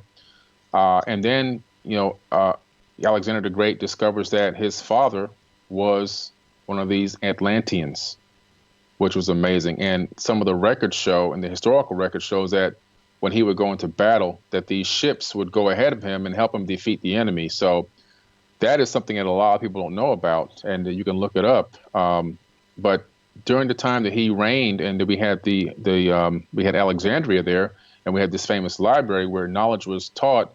If you came on a boat and docked in Alexandria, you could not come there without books. Books were your exchange to come to the area. Right. And if you had books and you didn't turn them over, you can get arrested for that. It was all about exchanging knowledge, wisdom, and I really truly do believe that. Of course, one of the main topics here were the Emerald Tablets and quite a few other amazing pieces of work. But when the library burnt down, I truly do believe that a lot of that information was taken out of there and probably shuffled off, with Templar type people, who became Templars, as well as a lot of it probably ended up in the Vatican by now. I don't think that all of those books were burnt. Now, when we talk about the single tablet, the single Emerald Tablet of Hermes Trismegistus, that wasn't created at 36,000 BC, was it? No, the Hermes Trismegistus tablet is something totally different. And Hermes is the name that the Greeks gave him. And then you began to have the followers of Hermes, who are actually the people that wrote the modern-day Bible. The scriptures that became the modern-day Bible, I should say, were written by followers of Hermes, which is why when you look at the original text in the original language before it got chopped up and changed everything else, you discover that it all comes from the Emerald Tablets and the Sumerian tablets and a little bit from the Mahabharata. So these people were followers of that, and they also had a tablet that they wrote based off of the Emerald Tablet, called the Tablet of Hermes, and the information in there primarily, to be honest with you, is telling the same exact story in terms of how you can utilize certain words and frequencies. You can vocalize certain words and frequencies to affect your space-time reality. How you can astral project, how important it is to seek enlightenment and follow the road of enlightenment, techniques on how to evade darkness and evade evil. I mean, all these things are all the same teachings that you would find in the same things that Jesus talked about in the New Testament. But all those words, as you can see in the book that I wrote, line up perfectly with the Emerald Tablets. I show side by side things, for example, that's being said by Jesus, who's actually Yeshua, and it perfectly lines up with what Thoth said, 36,000 years ago in the Emerald Tablet. And the Tablet of Hermes is extremely almost the same. So was Thoth, if we go back to 50,000 BC, I want to get all this in before we get to the break. 50,000 BC, he arrives back on his ship to Chem. At that point, was he a physical being and not a god? Yes, he was a physical being. What he would do was he had these avatar bodies. So he would walk amongst men, is what he would say. But while he was walking amongst men, his body would be inside the halls of Amenti. So he would literally put one body. They had obviously cloning technology in the regeneration chamber for 100 years, while he would walk amongst men in another body. Then he would transfer his consciousness back into the regenerated body and put the used body into the halls of Amenti. And he claims to have done this 100 times. So that's 100 times 100 years. That's 100,000 years of him just walking the earth. utilizing these avatar bodies. And when you start to look into the fast forward to a little bit more in the future and look at the fact that Jesus was a virgin birth, you have to start scratching your head and trying to figure out maybe this is another incarnation of Thoth, since he knows how to consciously incarnate at will. And did he find a way to incarnate through a womb, through artificial insemination, for the purposes of, gaining knowledge and wisdom, and more of maybe as a human being coming up. But when you look at the Gospel of the Holy 12, which talks about where Jesus went when he disappeared at the age of 14 to 32, you discovered that he did the ancient mysteries in Egypt. Then he went to Tibet to learn the mystic arts, and also to India to learn Reiki healing, teaching reincarnation all the way back. So that's another book that's been kept out of the Bible, the Gospel of the Holy 12. So at 36,000 BC, we've got about a minute and a half here, Billy.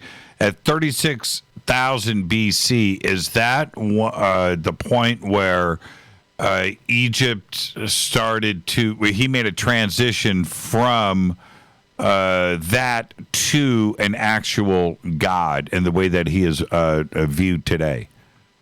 Yeah, so what happened was when he left Egypt and went to Mesoamerica. When he left, he was gone so long, in human time frame, that they deified him. So he never called himself a god. He never said to anybody, "Worship me." As a matter of fact, when they tried to worship him and grovel at his feet, he told them to stand up. That basically, I'm the son of Atlantis. I'm here to help you.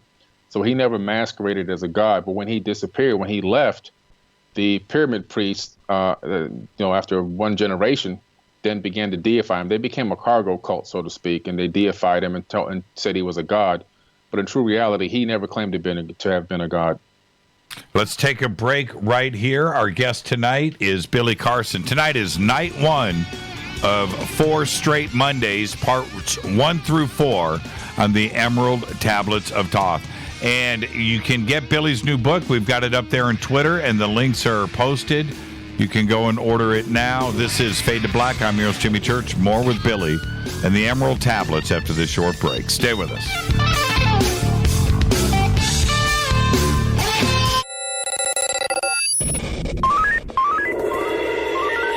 Way out here, we listen to Jimmy Church. You're listening to Fade to Black. Always on the edge of the hottest alternative talk. Jimmy Church with Fade to Black. KGRARadio.com. ¿Qué tal, mis amigos? Yo soy Mario Carson, el tiburón, y los invito para que escuchen a mi buen amigo Jimmy Church Radio. ¡Claro que sí!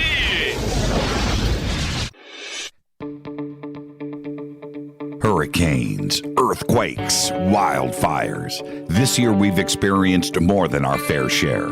This is Jimmy Church of Fade to Black, and last month I decided to make sure my family does not have to worry about food should we get caught in a real emergency situation. Introducing Numana, a healthy, storable product that tastes so good that you'll want to eat it every day instead of just during those times of duress. All Numana products have a 25-year shelf life, are MSG and GMO-free, no preservatives, and are made in America. With the Numana pack in your home, you'll be able to sleep at night knowing that you've protected your family. Not only have I tasted and tested, I own it. Now you can too. Just click on the Numana banner on JimmyChurchRadio.com and use the promo code Jimmy when you order. In addition to a discount, we'll send you an autographed Fade to Black t-shirt. Seriously. Go Beckley Tappy. Do you want to be an official Fadernaut? Of course you do. This is Jimmy Church of Fade to Black. Just go to our membership section at JimmyChurchRadio.com.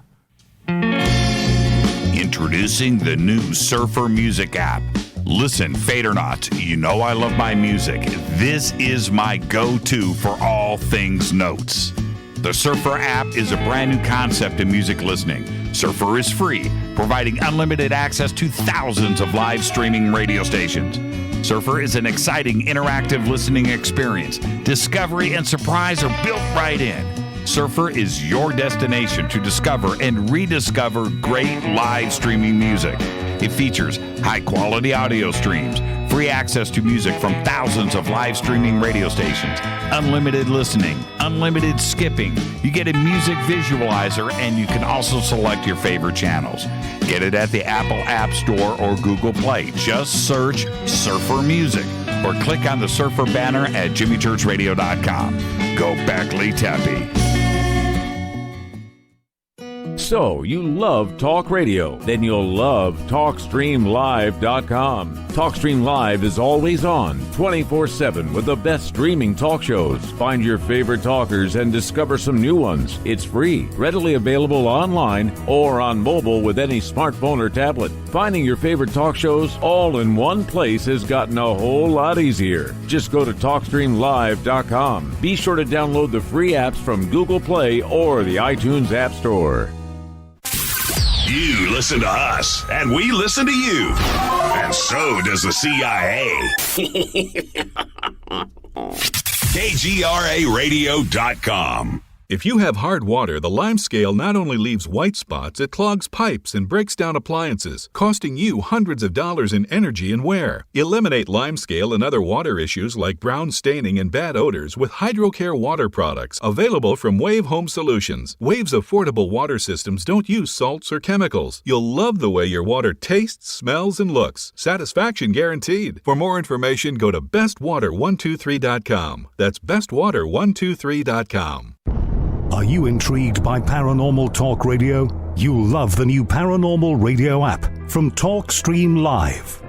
You'll find a great selection of talk shows covering UFOs, ghosts, strange phenomena, and much more. Download the paranormal radio app now and start listening to the very best in paranormal talk entertainment, including the network you're listening to right now, the paranormal radio app, free in Google Play and the iOS App Store.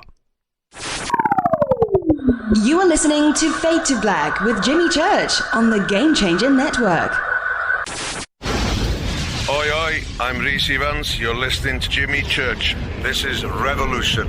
The revolution will not be televised. The revolution is on radio. Ciao.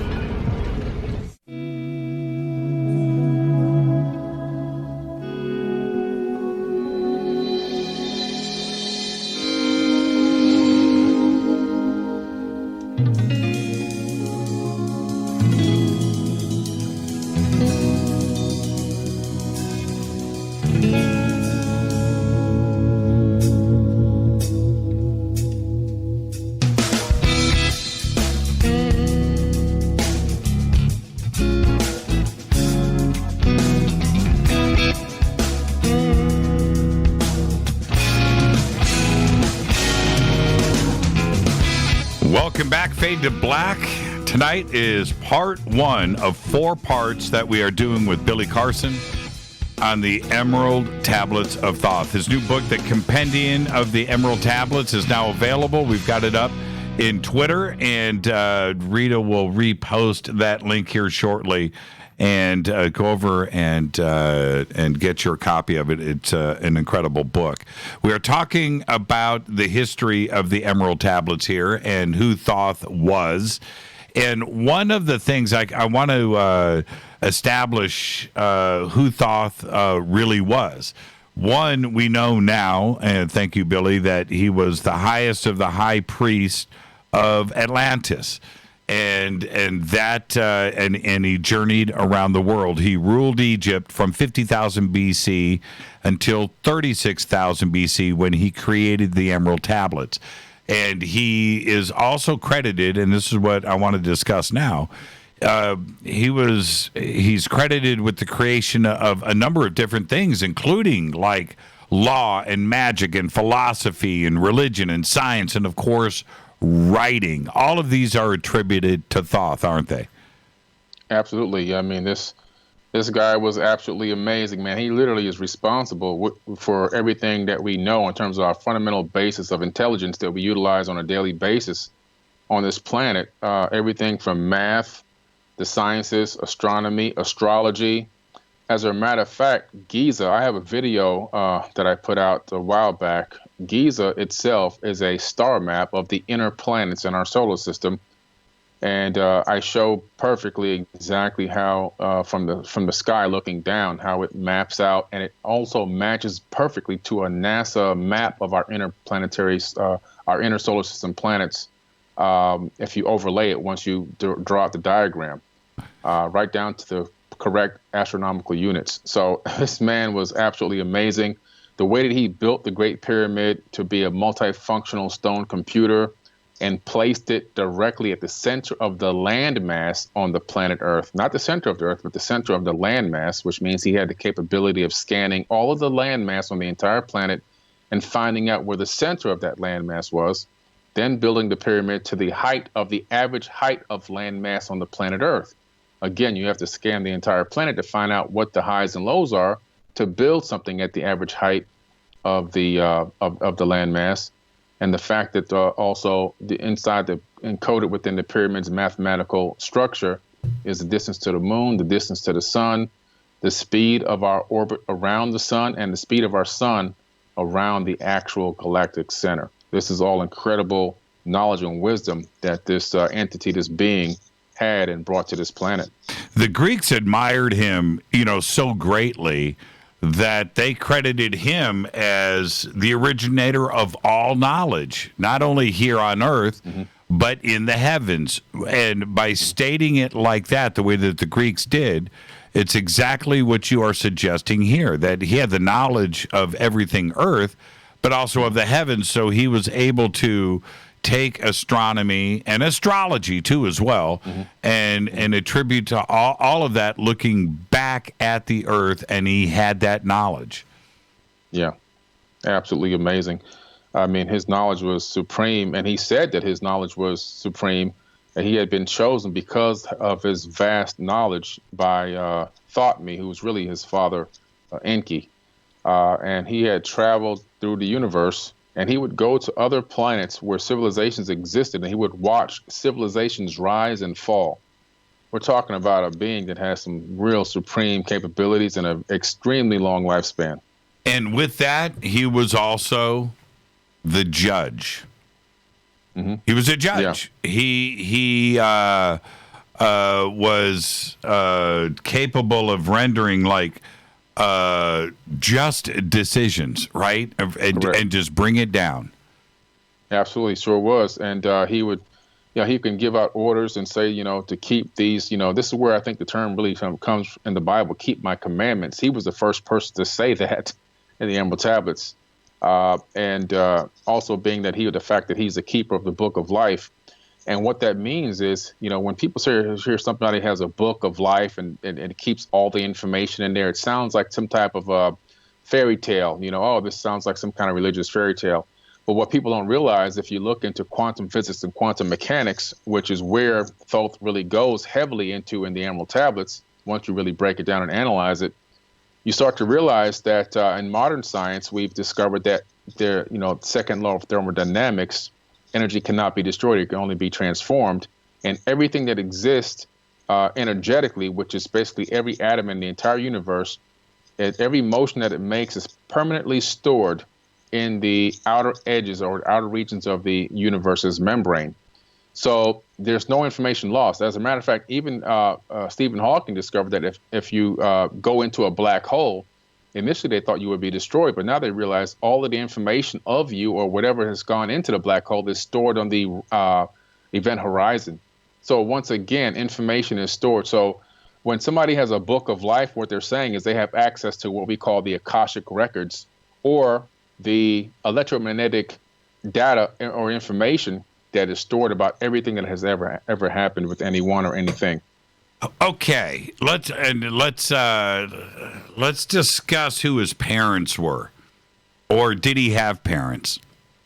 Well, the only parent that I'm aware of is Thoth or Enki, who Enki was really our Earth is named after him. His name was Ea Enki, Ki for Earth, and Ea was his two initials of his first name. So this is where we get the name Planet Earth from.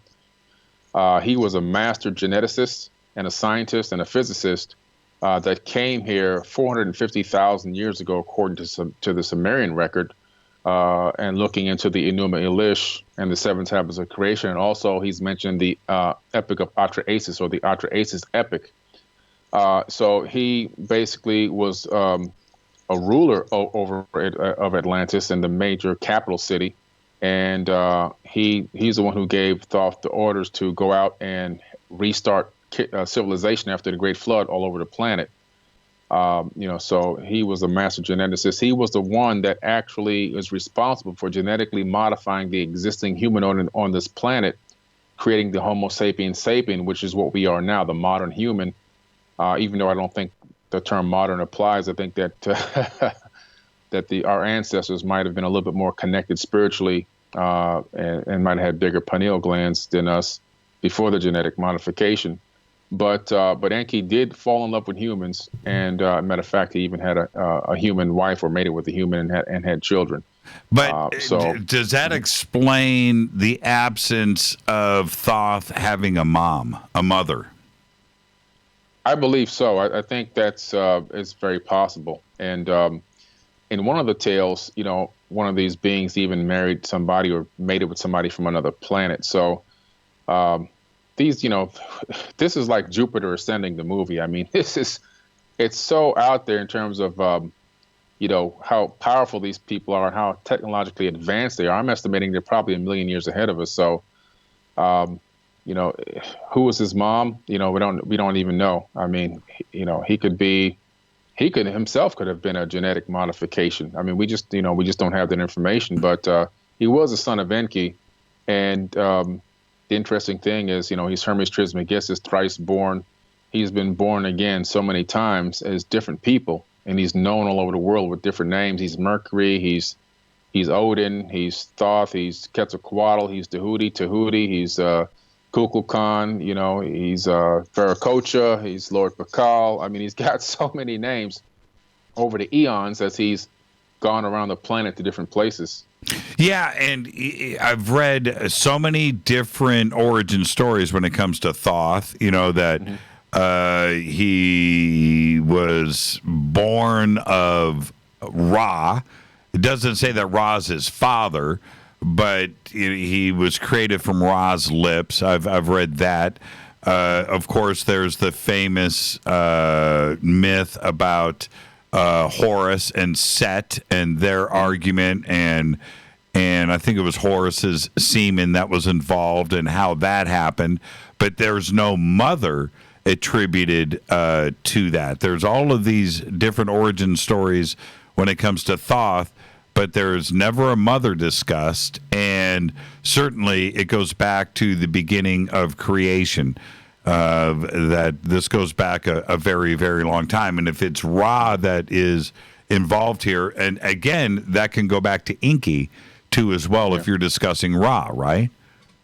Well, it can go beyond Enki, because there's actually two Ra's. One Ra was the Amun Ra, or the Amun Ra, which was one of Enki's sons. Right. But there's also a Ra above Enki, in other words, far older than him even, that's from this home planet or this home world, which is what you see above a lot of the Egyptians' heads, this red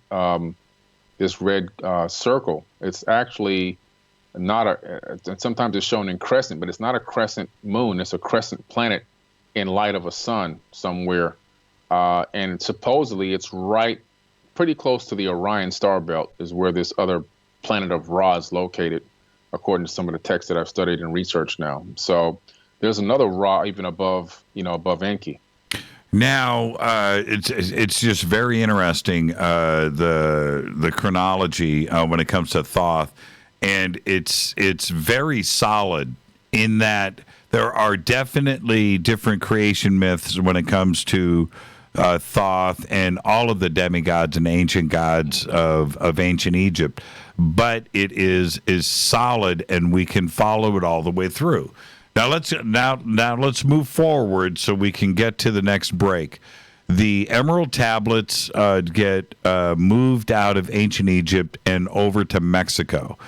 And when were they revealed in Mexico, and how did they start to make their way into modern hands, like, of course, Isaac Newton, Francis Bacon and others, and all the way up through modern times.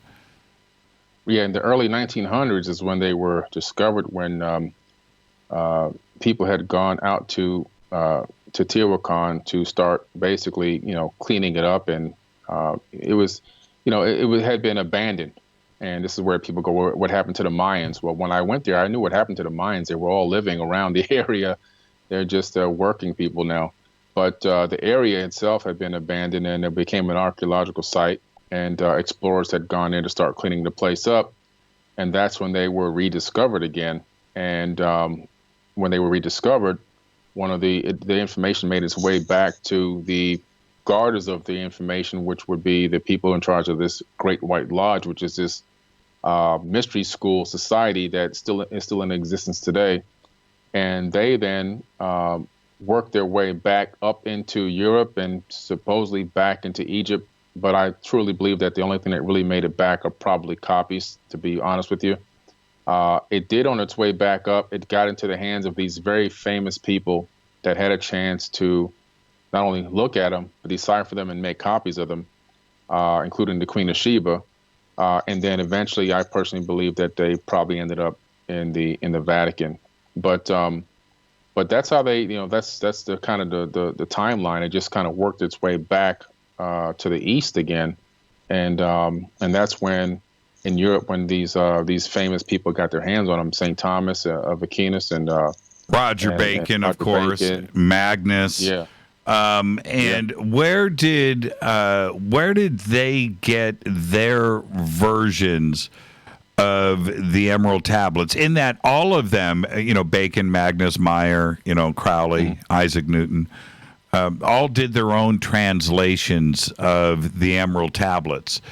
Were those translations based on the same versions of the tablets, or do we know that?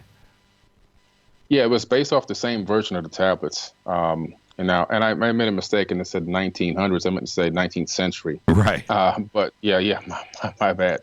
But even Philip of Tripoli had the Emerald Tablets in 1240 AD. He actually had the actual tablet, and he created a book called the Book of the Secret of Creation and the Art of Nature. So I mean, this is all based off of the actual tablet itself. So I've never read that. I've never read that book. What is it? I haven't read that book yet. Actually, it's hard to find, but it's an actual book that was written by Philip of Tripoli. Some of these books are so rare now. Even like the Gospel of the Holy 12, I paid $650 to get my hands on a real copy of that scripture. So it's so hard to find some of these things. You really got to dig, and when you can really find a real valid copy, you just got to kind of grab them if you have the budget. What language is that written in? Can you read it? Yeah, well, the Gospel of the Holy 12 has been translated into English. Right. I believe probably the original language probably was Akkadian, but it's in English now. I have a copy of it in English. There's two books out there. One is the Gospel of the Holy 12 with the number 12, but this is the Gospel of the Holy 12 with 12 spelt out. That's when you have the right version of it. It's an all white cover, all white bound cover back and front and back. There's one out there with colors on it and stuff, and it has a number 12. That's not the right one.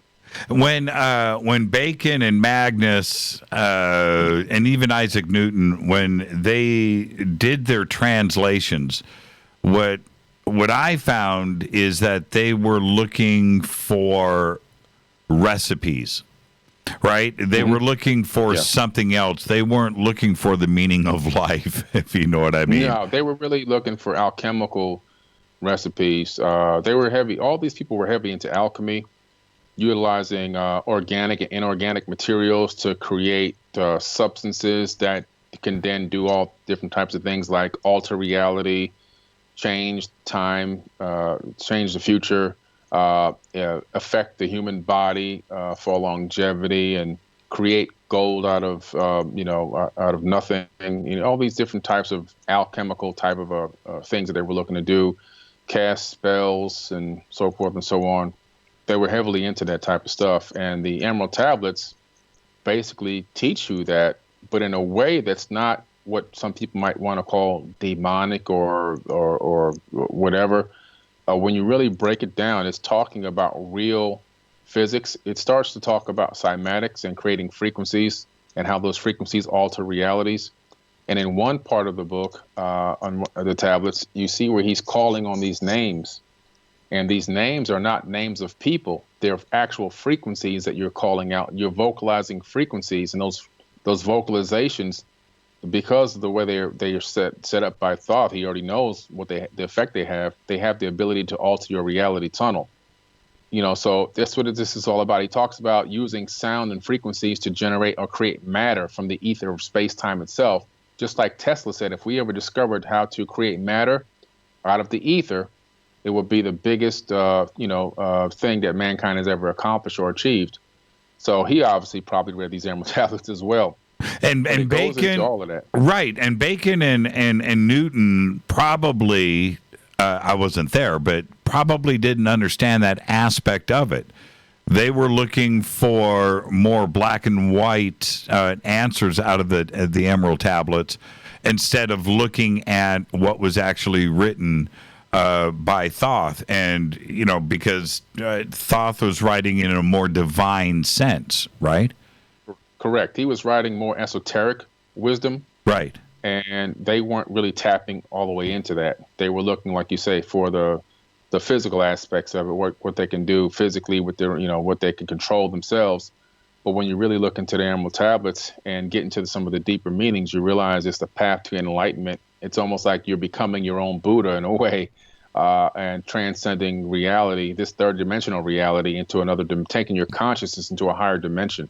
And why do you think that everybody? I want to talk about Crowley in just a second, but why do you think that? Because Roger Bacon was a very smart guy. Isaac Newton, we know how smart these guys were. How did they miss the interpretation of these hidden meanings? That's the part that puzzles me, but they clearly didn't get it. Yeah, it's it's part of the human experience, I think, and also maybe even the time frame that they were in. When you've got your heart or your mind set on looking for one specific thing before you get to the content and material, then when you finally get it, that's all you're focused on getting out of it, What was that? Right. Well, I feel like I interrupted you, but that's all right. It's very important that we understand what language was the tablets originally written in. What were they translating from?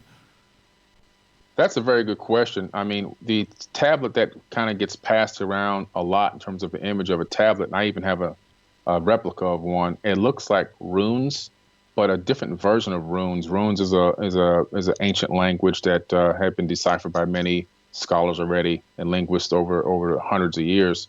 But this looks like runes, but it's not really runes. A little bit different. And because this Atlantean civilization was global and had interacted with so many other civilizations around the planet, it's very possible that there was a Rosetta Stone, so to speak, of these letters and words, because it seemed to be so easy for these other scholars to be able to decipher the text and write their own books from them. So just like there's a Rosetta Stone, that kind of, from ancient Sumeria, where they had done a lot of trading with other civilizations in different regions, so they already had the translations readily available, which has been discovered now in some of the cuneiform tablets and stones.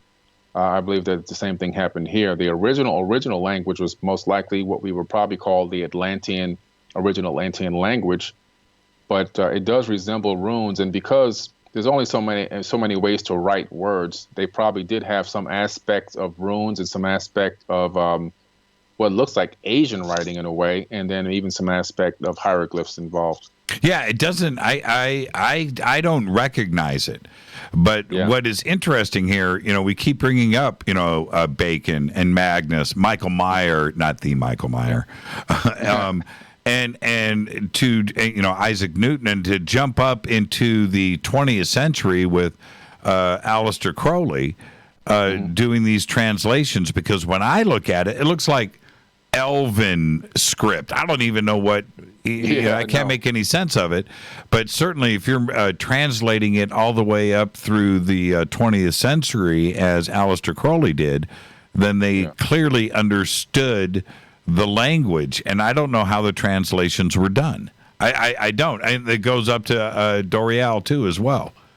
Right. I think it passes through these mystery schools. A lot of these guys were Freemasons, and they had those special books. I do have one Freemason book that was given to me by a guy whose dad was a Freemason, and that book talks about people living on the moon.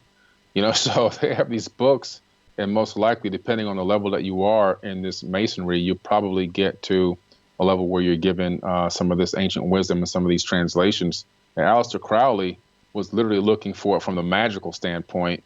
He was looking to tap into the knowledge to be able to create magic and cast spells and so forth. And he was tapping into a lot of the Egyptian magic, a lot of the ancient wisdom from the ancient land of Chem that Thoth had talked about, where he could utilize sounds and frequencies to create different realities and astral project and even use light frequencies to generate matter and all this stuff, which is what I talk about in the book. Crowley was into all of that stuff, and more of the metaphysical aspect of the Emerald Tablets. Yeah, and that's why I didn't include Crowley in the original translators, because certainly he was going to approach it from a completely different mindset than these chemists and physicists from the past. Right, absolutely. Yeah, he was really looking for, the metaphysical aspect of it and the esoteric meaning of it and everything else. I mean, the guy, although he was obviously crazy in some ways, he was also a brilliant genius. He's probably some type of a savant, but he really saw the tablets for what they were. And one of the things about the tablets it talks about is the fact that if the light is in you, then the light in the tablets will respond to you. And I truly believe that probably depending on who you truly are as a person, the tablets will probably bring that out in you if you're not really seeking the path of enlightenment. And this guy Crowley might have been consumed by his own dark agendas and, was trying to utilize something that really was putting people on the path to enlightenment for his own, dark intentions.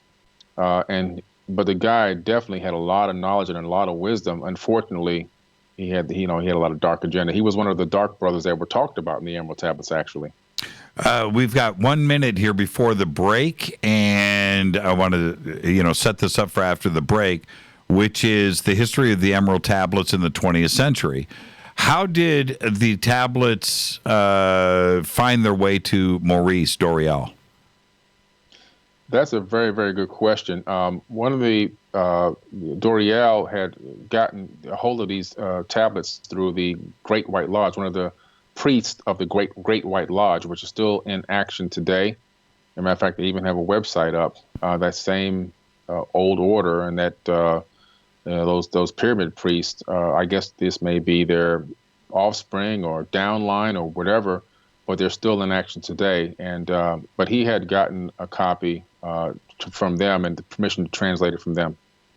And when did he... Well, you know what? We'll just pick this up after the break. We don't have enough time to get to it right now. This is our part one of the Emerald Tablets of Thoth with Billy Carson.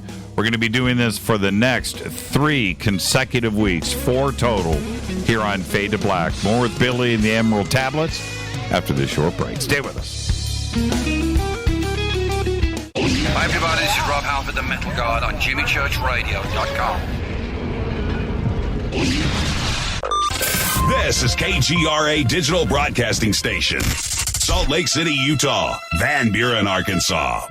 Poor water quality is a major health issue, and it's only getting worse. Municipalities can't keep up, standards have dropped, and pollutants are increasing. Where does it all end? It ends by keeping the pollutants outside of your home with HydroCare's advanced systems available at Wave Home Solutions. No less than the best purification materials and processes have been developed by HydroCare to provide you with healthy, clean water for drinking, cooking, and showering. HydroCare far surpasses the competition in removing chlorine, odors, iron, lead, chemicals, limescale, and much more. Don't settle for less when it comes to your water. We'll take care of the toughest water problems for you, whether it's from a city or well source. Satisfaction guaranteed. For more information, call 888-997-WAVE. That's 888-997-WAVE. Or go to bestwater123.com. That's bestwater123.com. Wave Home Solutions for a healthy, comfortable home.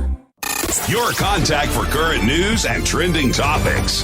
KGRAradio.com. Does your basement or crawl space have a damp, musty smell? Well, watch out. That's a sign of too much moisture and not enough ventilation. And that can mean increased mold growth and the buildup of harmful toxins and gases. Don't bother with a dehumidifier. It just circulates the same unhealthy air. Now there's a better way to remove these dangers and odors. It's with the computerized Wave Moisture Control Unit that reduces moisture and expels pollutants. We replaced our old dehumidifier with the Wave unit, and in only 3 weeks, our basement is dry and the musty smell is gone. Wave units require no maintenance, no buckets of water or filters, and costs only pennies a day to run. Breathe better, live healthier with an affordable, no-maintenance Wave unit. Call 888-717-WAVE, 888-717-WAVE, or visit dryhealthyhome.com. Dryhealthyhome.com. Ride the wave. Wave Home Solutions for a healthy, comfortable home.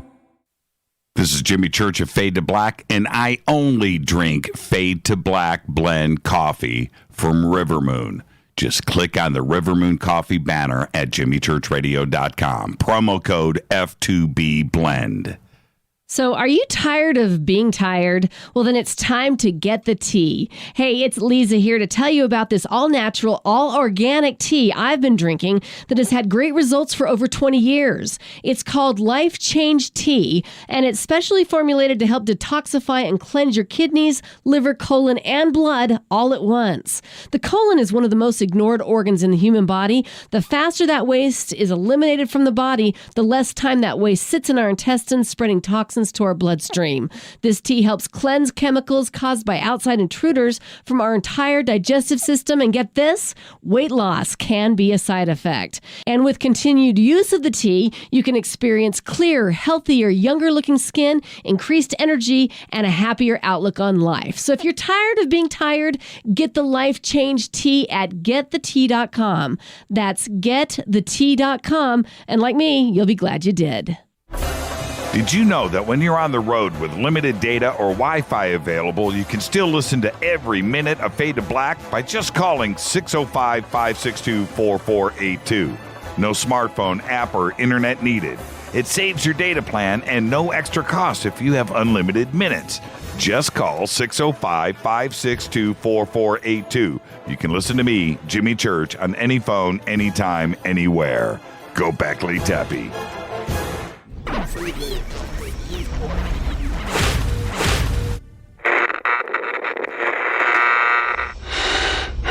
You want to know a secret? I love ponies. I really love ponies. I'm serious. I couldn't stay sane without ponies to brush. Why Fade to Black? Because you never got that pony, damn it. This is Fade to Black with Jimmy Church on the Game Changer Radio Network and KGRA, the Global Radio Alliance.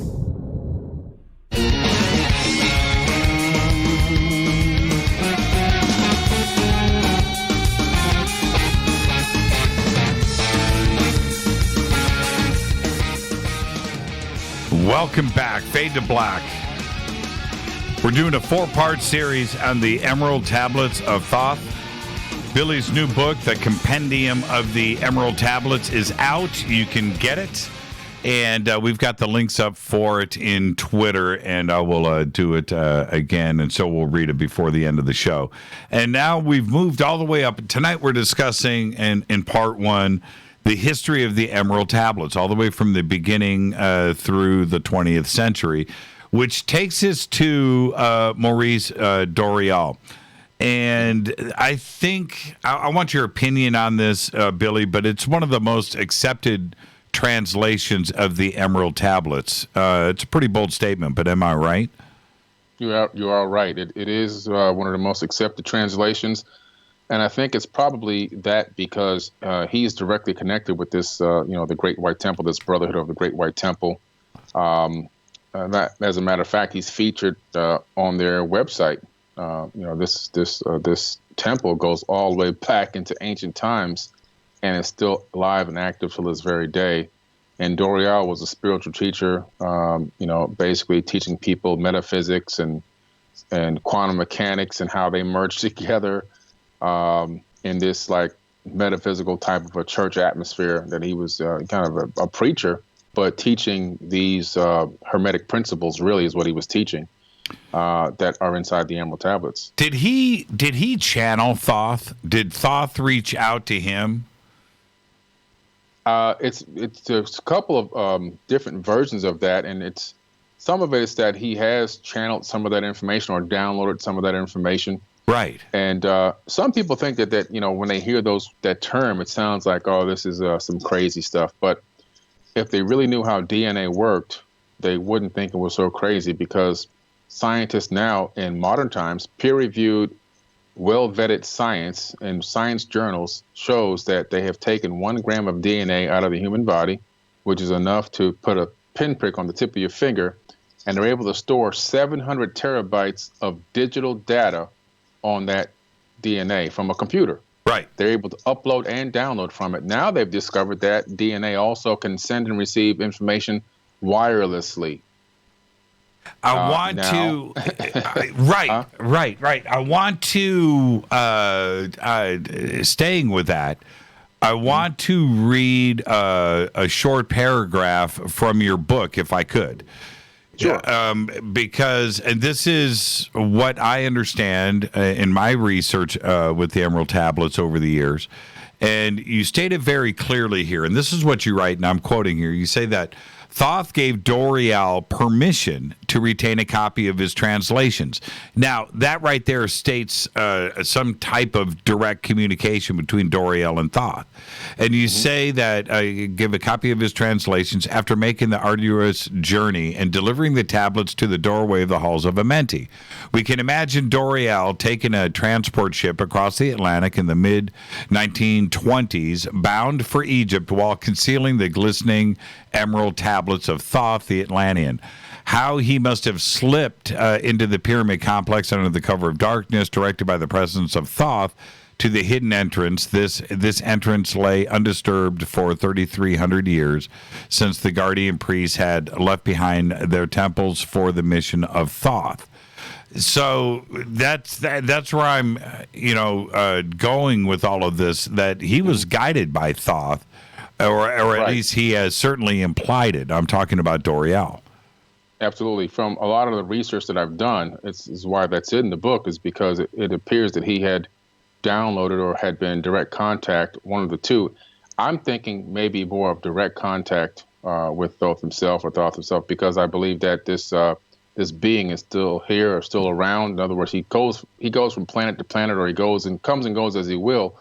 But during this particular time, this crucial time in history where we needed to get the tablets back to a place and get these translations going, so that, like Thoth says, in time in the future, when human beings are worthy of the wisdom, which would be us now, it would be revealed to us.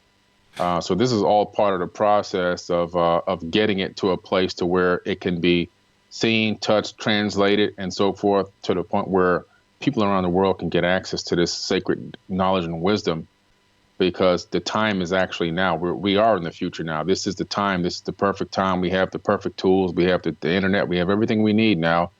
In this particular time and age, ignorance is a choice, and the knowledge is here for us. And it was all set up by Thoth himself, amazingly, for us to get this information now. And Dorial was one of the pioneers, or one of the, if you want, I don't know if you want to call him a tool or whatever, that he used to get this information out to the masses.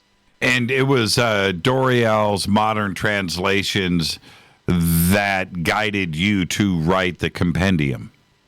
Absolutely. Those modern translations. I mean, when I started looking into the Kabbalah, and of course I had already studied a lot of the teachings of Jesus and the Buddha and everything else, And Doriel's was just syncing with everything and syncing directly with the way that I believe a lot of this information had been brought forward into a lot of these newer texts and religions.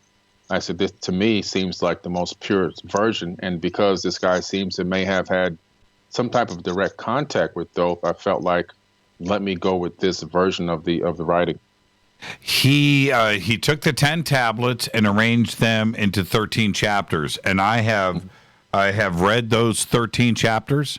I've also sat many nights and listened to the audio reading of the 13 chapters, chapter 1 through chapter 13. And then he also did a supplement to those 13 chapters. Can you explain why he did it that way? Supposedly, the supplements were not approved to be released to the general population. I guess it was the Brotherhood of the White Temple that didn't allow those supplements to be released.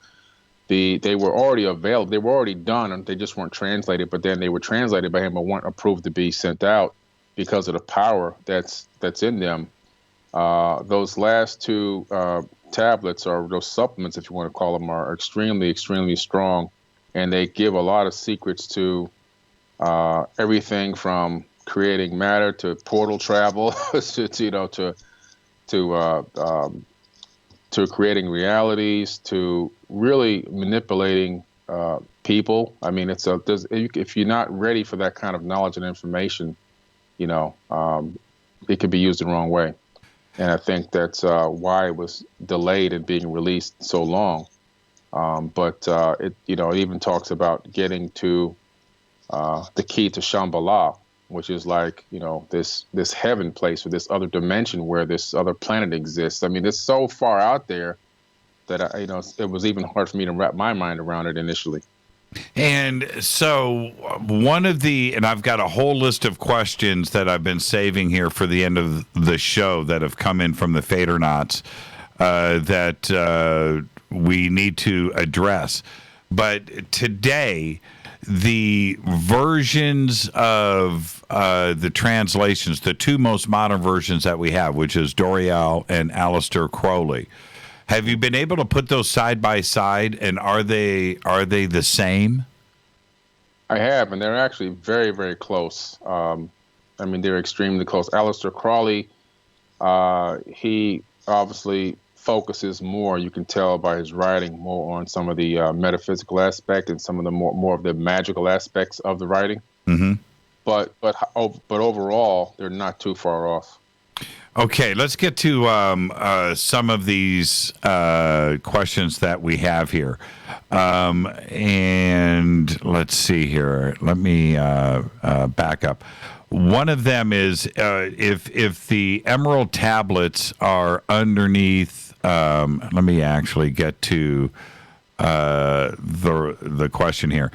Do you have any idea about the sealed opening on the top of the Sphinx's head and what that was there for?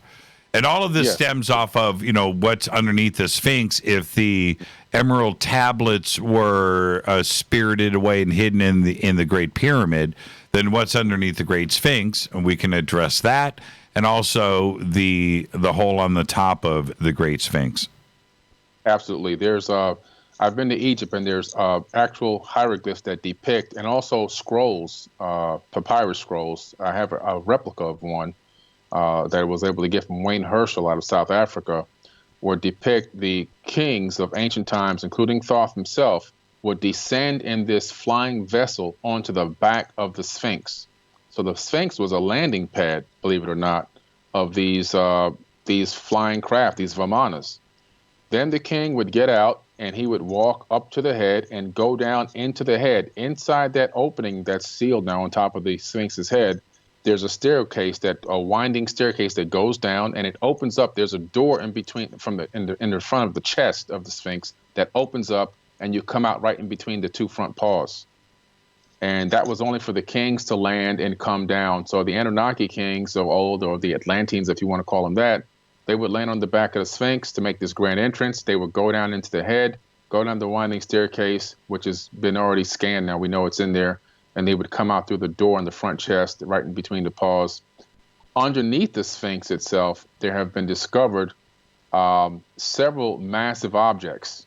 And in the Emerald Tablets, Thoth talks about the fact that he has hidden his ship underneath the Sphinx's paw, and that far in the future, people will come in from space to battle, and that he who has the wisdom to release his ship can defeat them with ease. So this is some far out space, Star Wars type information, that we're getting from 36,000-year-old text. This comes from Eddie. Eddie says, was Thoth an actual name or the title held by a select bloodline of rulers? That was actually, that's a good question. It's actually one of his names. All of his names are basically giving him some type of a credence to be the bloodline of this Atlantean king, or this kingship, or this real what he likes to call himself, a son of Atlantis. So this particular bloodline, but his name was a very unique name and royal name, and his dad himself called him Thoth or Thoth. But as he traveled through the world over time, that name changed as he inhabited different bodies in different regions of the world. Why that is, I'm not sure, but it seems as if all of these beings from back then, names changed over time as they travel around the world and so forth.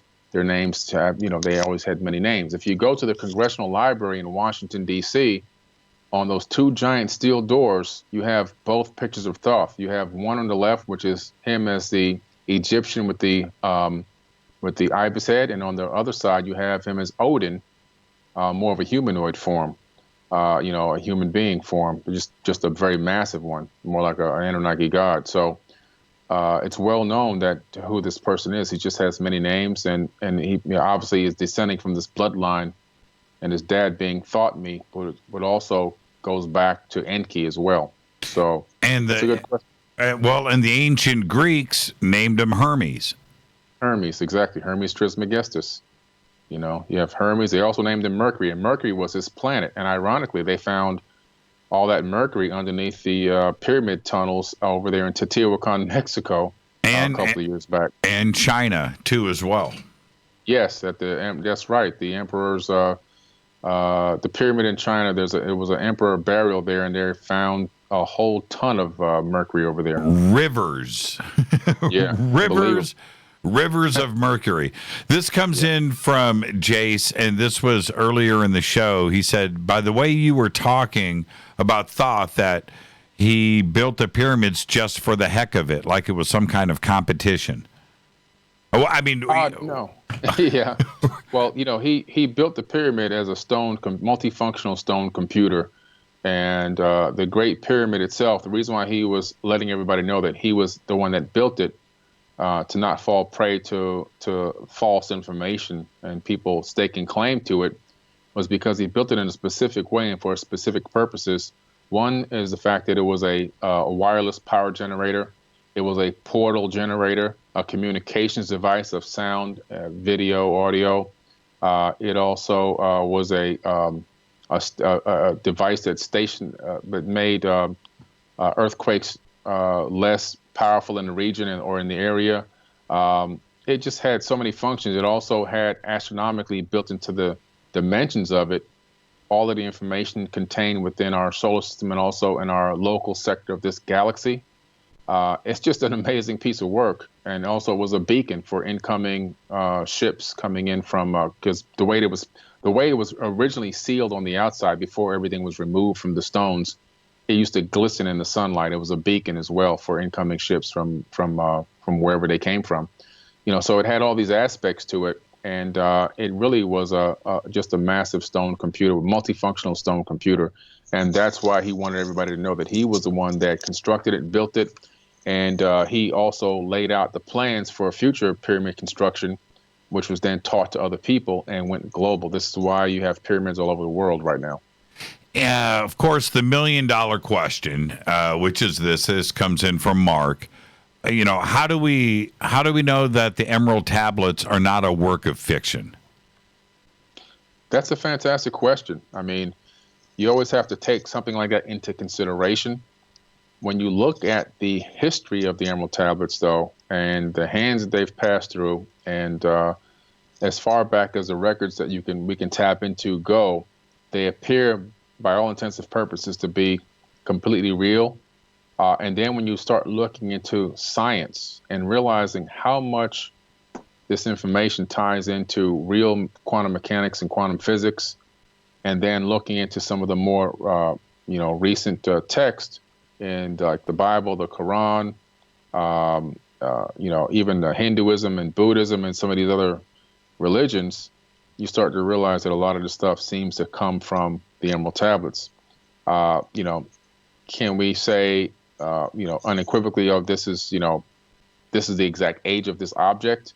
No, but based on circumstantial evidence, just like if you were to go to court right now in America, if they have enough circumstantial evidence against you, you might be able to get convicted. Well, we have a lot of circumstantial evidence that has been pulled and pieced together by myself and many others now, Gerald Clark and many other great authors that have done a lot of research, not only in online and in books, but also in the field. We've actually gone out in the field and talked to shamans, talked to pyramid priests. I've sat down with pyramid priests and I've meditated in the Holy of Holies. I've done all these things and gone all over the world to get these, to get these answers from these very important people, homegrown archaeologists, people that have been in the area for generations, to come up with these conclusions and these theories to put together this piece of work. And I've come to the conclusion after all of that the Emerald Tablets are not only real, but are the fundamental basis of all religion and spirituality that we have, that we know of today. Do you know, I know that we mentioned earlier in the show that you have been contacted by some teachers or a teacher that are now using this as part of their classes and curriculum. But why is it that it isn't more widely talked about, not only in school, but in general? Why is it that the Emerald Tablets are just being ignored? I think because we've been programmed to believe that the only thing that's valid is what the modern day religious texts say. And it's been so embedded into the human race that when you go talk to somebody about something else that's totally different, and it could be the original source material, because people are so programmed into believing that the other information, which is actually what I call New Age information, is more accurate or real. They tend to say that all these other things are acts of myth and fiction. And not trying to realize that the information they're reading and basing their eternity on, they haven't done enough research to figure out the source material for any of it. So it's just a manipulation and control tactics have really taken over the human race, and the oppression and suppression of information has worked so well that works like this just seem to be so ambiguous that they're just taken as with a grain of salt. Well, and when we talk about, the Great Pyramid being, a computer or a digital device, and now we're talking about storage mechanisms and other things, and which takes us into Hermetica. And is Hermetica an analog language? Hermetica is it's a way of living. It's a lifestyle. To me, it's unified physics. It's everything. It's everything from how to think, how to live, how to breathe, how to act, how to love. It's everything all in one. And if you follow the Hermetica, if you really study it and follow it, if everybody did, this world be living in heaven on earth right now. And this is the work of Thoth. I mean, this is the kind of works he left behind. These teachings are so powerful that we'd all be living under unconditional love. We'd all be understanding the real nature of physics. We'd be traveling the stars. We'd be, communicating probably by using our minds. We'd be using telekinesis. I mean, it would be a different planet. We'd probably be ethereal beings by now. That's how powerful this Hermetica is. We've never needed the Emerald Tablets more than where we are today. Mm-hmm. You know, this is a world divided. You know what I mean? And Yes. it doesn't matter what the subject is anymore, Billy. It doesn't matter. All I got to do is say something like cheeseburger or car tire, or I could say the Muppets. It doesn't matter. I could say the word puppy, and I'm going to start a fight with somebody. It's amazing where we are today, and we need the Emerald Tablets now, don't we? Man, we need it more than ever. I mean, even if, let's say, hypothetically, the Emerald Tablets were not written 36,000 years ago, to be honest with you, who really cares? It's a powerful, powerful teaching, a powerful writing. And if you can get into it and wrap your mind around it and wrap your mind around these teachings and really try to enact them in your life, you'll find that not only you'll change your life, but you'll change the lives of all the other people around you, and for the better. And that's the real powerful. That's the real power of the Emerald Tablets, is the fact that they have the capability of transmitting Thoth's consciousness into your own body. And that's really what's happening. We all become fractals of Thoth the Atlantean by taking in and studying and researching this material. And a fractal of his consciousness actually inhabits us and allows us to make changes in our lives for the better. The book is out now, and of course everybody can order it. But what about getting an autographed copy, Billy? Can somebody get that? Oh, absolutely. Right now, for the next 2 months, I'm autographing every single copy. The first set of books that we did in Volume 1, I autographed every single one. That was thousands of autographs. And I'm still committed to doing it now. But we're going to do a special just for the show as well. I'm pretty sure you'll announce that. We're going to give away a couple of specially autographed, personalized autographed books where I'm going to write a special letter in each one. And we're going to be doing that over the next. We're going to be doing that over the next 3 weeks, and we didn't announce it today for a variety of reasons. But I want to make the next 3 weeks special. But for you doing that for the Fadernauts makes everything just really, really, really cool. And the book is amazing. I want to encourage everybody to go out there and get it. And the fact that you're doing that and signing these books and making this information accessible to everyone is just absolutely amazing. The book is such a great read, and I want to thank you for that. And so next week, Billy, what we are going to be discussing the halls of Amenti, and then we will give away books next week. And I've got about 1 minute left before we get to next Monday. What's the quick definition of the halls of Amenti, and why should everybody listen? Well, the halls of Amenti are a huge group of tunnels that were recently discovered underneath the Great Pyramid now in modern times. I'm talking about just a year and a half ago, that really truly do exist. And Thoth used to go down there into these regeneration chambers to regenerate these avatar bodies so that he can have a fresh body to walk amongst men and travel even the universe.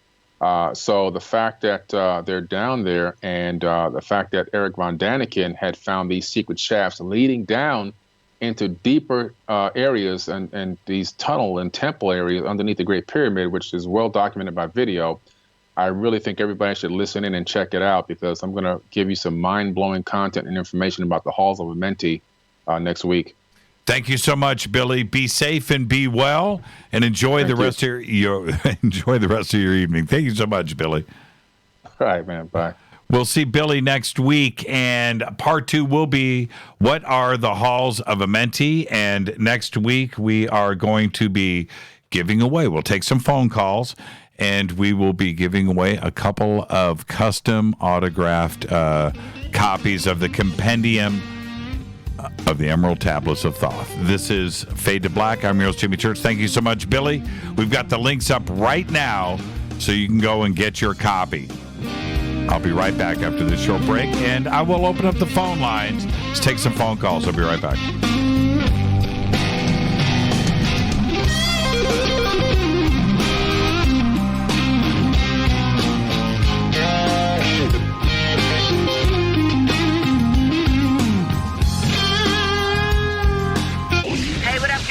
Vivica Fox here, and you are listening to my boy, Jimmy Church, on JimmyChurchRadio.com. Despite popular opinion, reading a book will not make you smarter.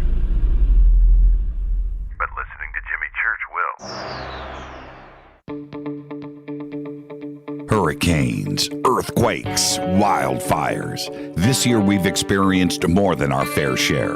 This is Jimmy Church of Fade to Black, and last month I decided to make sure my family does not have to worry about food should we get caught in a real emergency situation. Introducing Numana, a healthy, storable product that tastes so good that you'll want to eat it every day instead of just during those times of duress. All Numana products have a 25-year shelf life, are MSG and GMO-free, no preservatives, and are made in America. With the Numana pack in your home, you'll be able to sleep at night knowing that you've protected your family. Not only have I tasted and tested, I own it. Now you can too.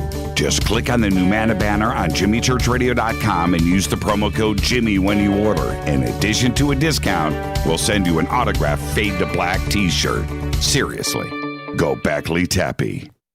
This is Jimmy Church of Fade to Black, and I take Life Change Tea supplements every single day. It's what I do. Click on their banner at JimmyChurchRadio.com. When you take the beans from Central America with dashes of Indonesian and African mixed in and then roast it to the dark side of Fade to Black, you create the ultimate brew of fringe. Introducing the Fade to Black blend from River Moon Coffee. Yes, River Moon's darkest customized roast was created for the love of Fade to Black.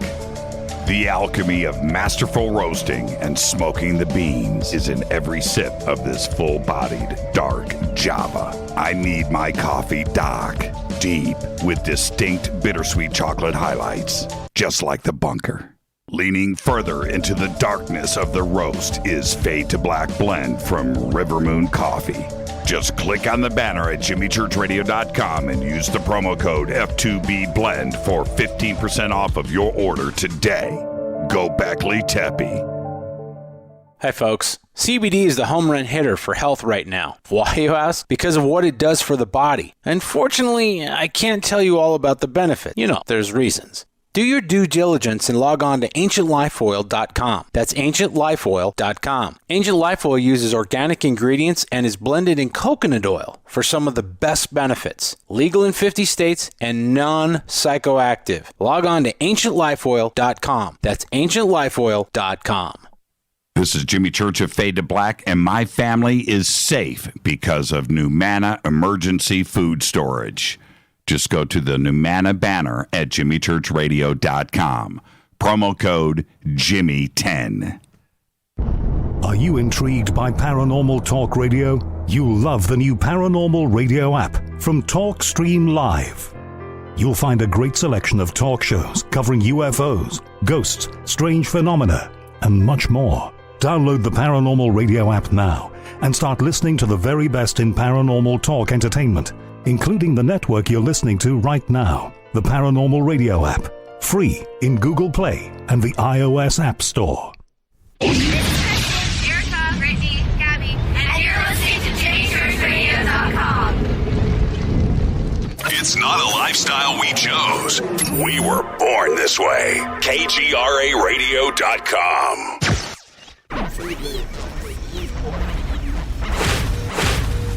This is KJCR at JimmyChurchRadio.com.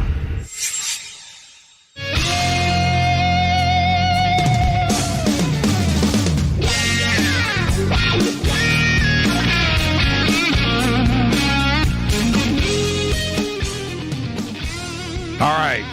I'm opening up the phone lines right now. The first two callers. First two callers with comments or questions about the Emerald Tablets of Thoth and make it good. I'll give away 2 books. I'll give away 2 autographed copies right now. Okay? 747. The race is on. 747-228-2051. Okay? And make it good. Make it good, and I will send it out. I will send out 2 autographed copies of the Emerald Tablets. Go to the phones. Hi, you're live on Fade to Black. Who's calling? You're live. Hello? Yeah, you're live right now. You got to be ready. Man, I got a buzzing going on. I can barely hear you. Okay, well, I can hear you just fine. It must be you. Okay. Hey, I got a question about them tablets. Okay. Yeah, you do When got does he think that they were actually written? That's what I don't understand, because he's guessing 36,000, but he doesn't know. What did the Vatican books say? Well, no. Okay, so what he has based it on, and I agree with him, when we are talking about the age of the Giza Plateau, clearly what has been published about and taught about the age of the pyramids is not correct. And I will stand by that. And when you go to Robert Shocks and John Anthony West, excellent work, as including Robert Bauval and Graham Hancock, where the age of the plateau points back to, at the very minimum, 10,500 BC, which was the last alignment to Taurus, which is the direction of the Great Sphinx, at 10,500 BC.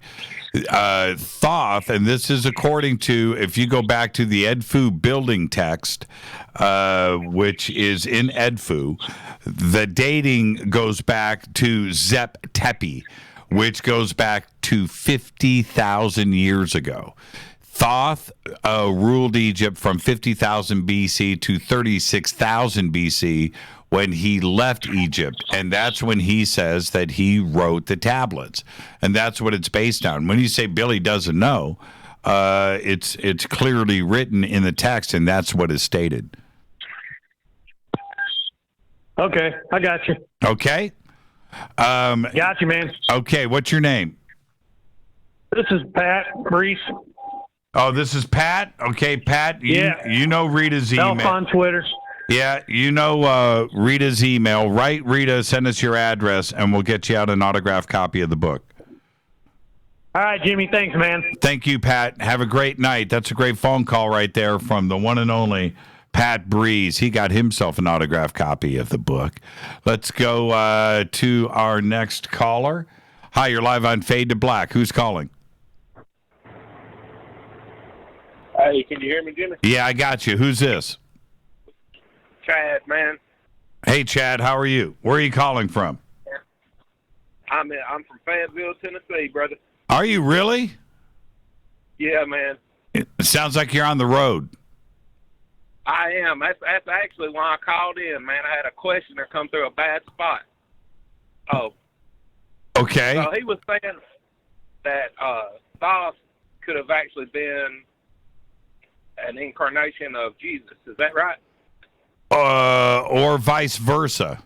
Yes. Or vice versa. Yes. Yeah, okay. Yeah, right when I was coming through, man, I lost signal and I missed that part. So that was my main question. That's pretty interesting. Yeah, it is interesting, and you should get a copy of the book. And Chad, I know you're on the road, but you need to write Rita.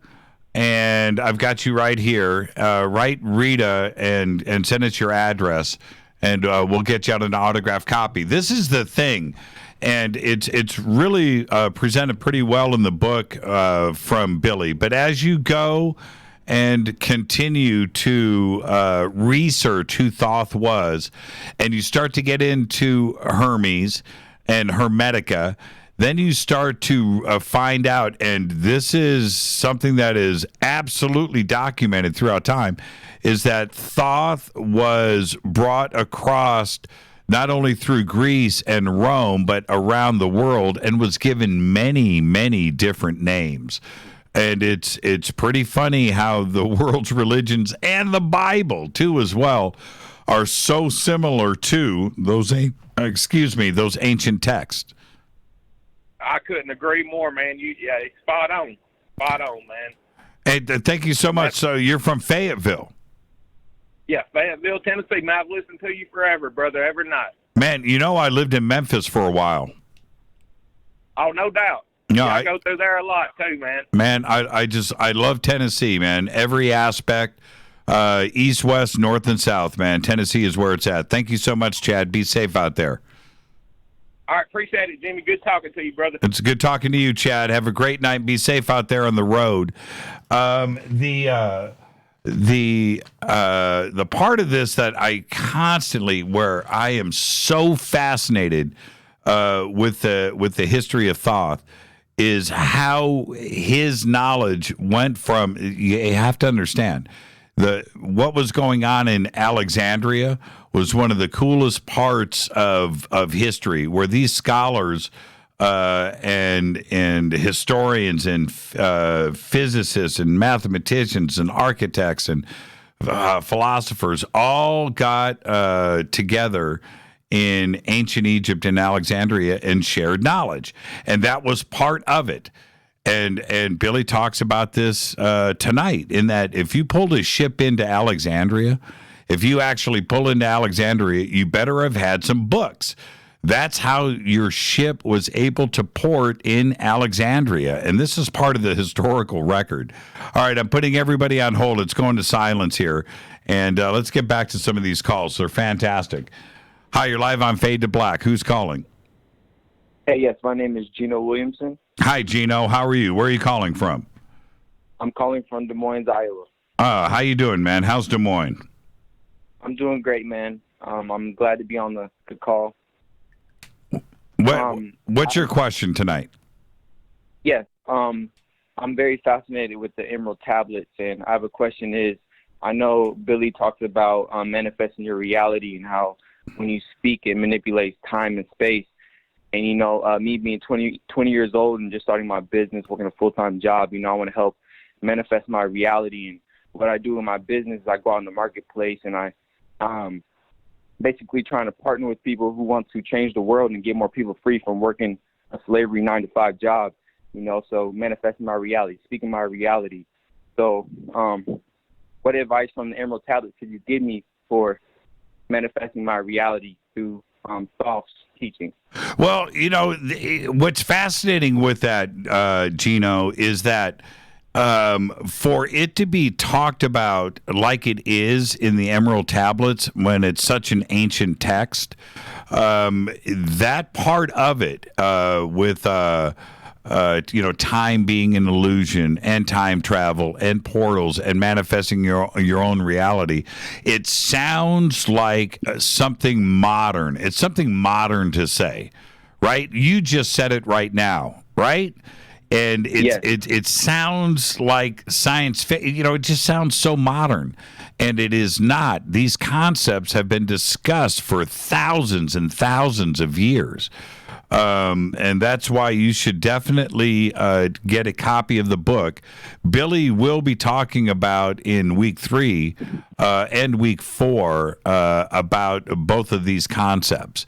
And changing your reality, by the way, if you go back and listen to Fade to Black regularly, it's something that we discuss constantly on this show. I believe in it because I have changed my own reality as well. And we have so many guests that discuss this, and I find it very, very interesting. So you should go back and check it out, but you definitely need to get a copy of the book. Thank you. Thank you very much. I actually ordered it a couple months ago, still waiting on it, but thought I listened to the radio show and just call. And I can't wait. I cannot wait for you to get the book. And as you read through it, Gino, call back. And, you already know on Thursday nights, right? We have open lines. But get the book and read through it and call in and let's talk about it. It's going to change you, man. Thank you. Thank you. I appreciate the time. Yeah, thank you, Gino. Be safe out there. Where are you? Oh, you're in Iowa. Thank you so much, man. Take care. Have a good night. That's a good phone call right there. Already ordered his book, and man, I've read it, and I can't wait for Gino to do that too as well. Let's go back to the phones. Hi, you're live on Fade to Black. Who's calling? Hey, this is Matt. How's it going? Hey, Matt. How are you? Not bad, not bad. So I'm calling from Winnipeg, Manitoba, Grant Cameron's place. Yeah, how is Grant these days? I don't know. I haven't been able to see him, so I've been busy with my university work. So I'm an engineering student at the University of Manitoba. So right on. Yeah. Okay. I have been collecting all kinds of UFO books. I just got an autographed Robert Hastings UFOs and Nukes. Oh, that's a great book. That's a I know. really. I'm like, holy mackerel! Yeah, the man. knowledge in this. Yeah, that's a crazy book. When I first read it, I remember when we had Robert on. I think we've had him on a couple of times, but when I first read the book, it scared me. It scared me. This is the thing about Robert. He wrote and researched that out of passion because he knew something was going on, right? He absolutely knew there was a connection. And he went out and he talked to everybody firsthand. His research goes back a long, long ways. And you read that, and man, it not only did it scare me, but I was also reassured. I've talked about this many times. I want your opinion on this. I think there's a reason why nuclear weapons haven't been used offensively. Since Japan, that we've had many opportunities, but it's never happened, has it? What do you think's going on? Okay, this is interesting. Okay.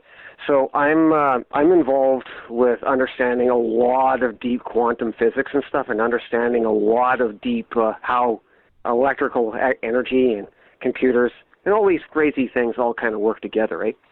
Linda Moulton Howe, when she says that when we detonate nuclear bombs, we tear into dimensional space that we know nothing about. Yep. All right, and I love this because I listened to Richard Dolan too, and he was always, I'm not quite sure I believe in that.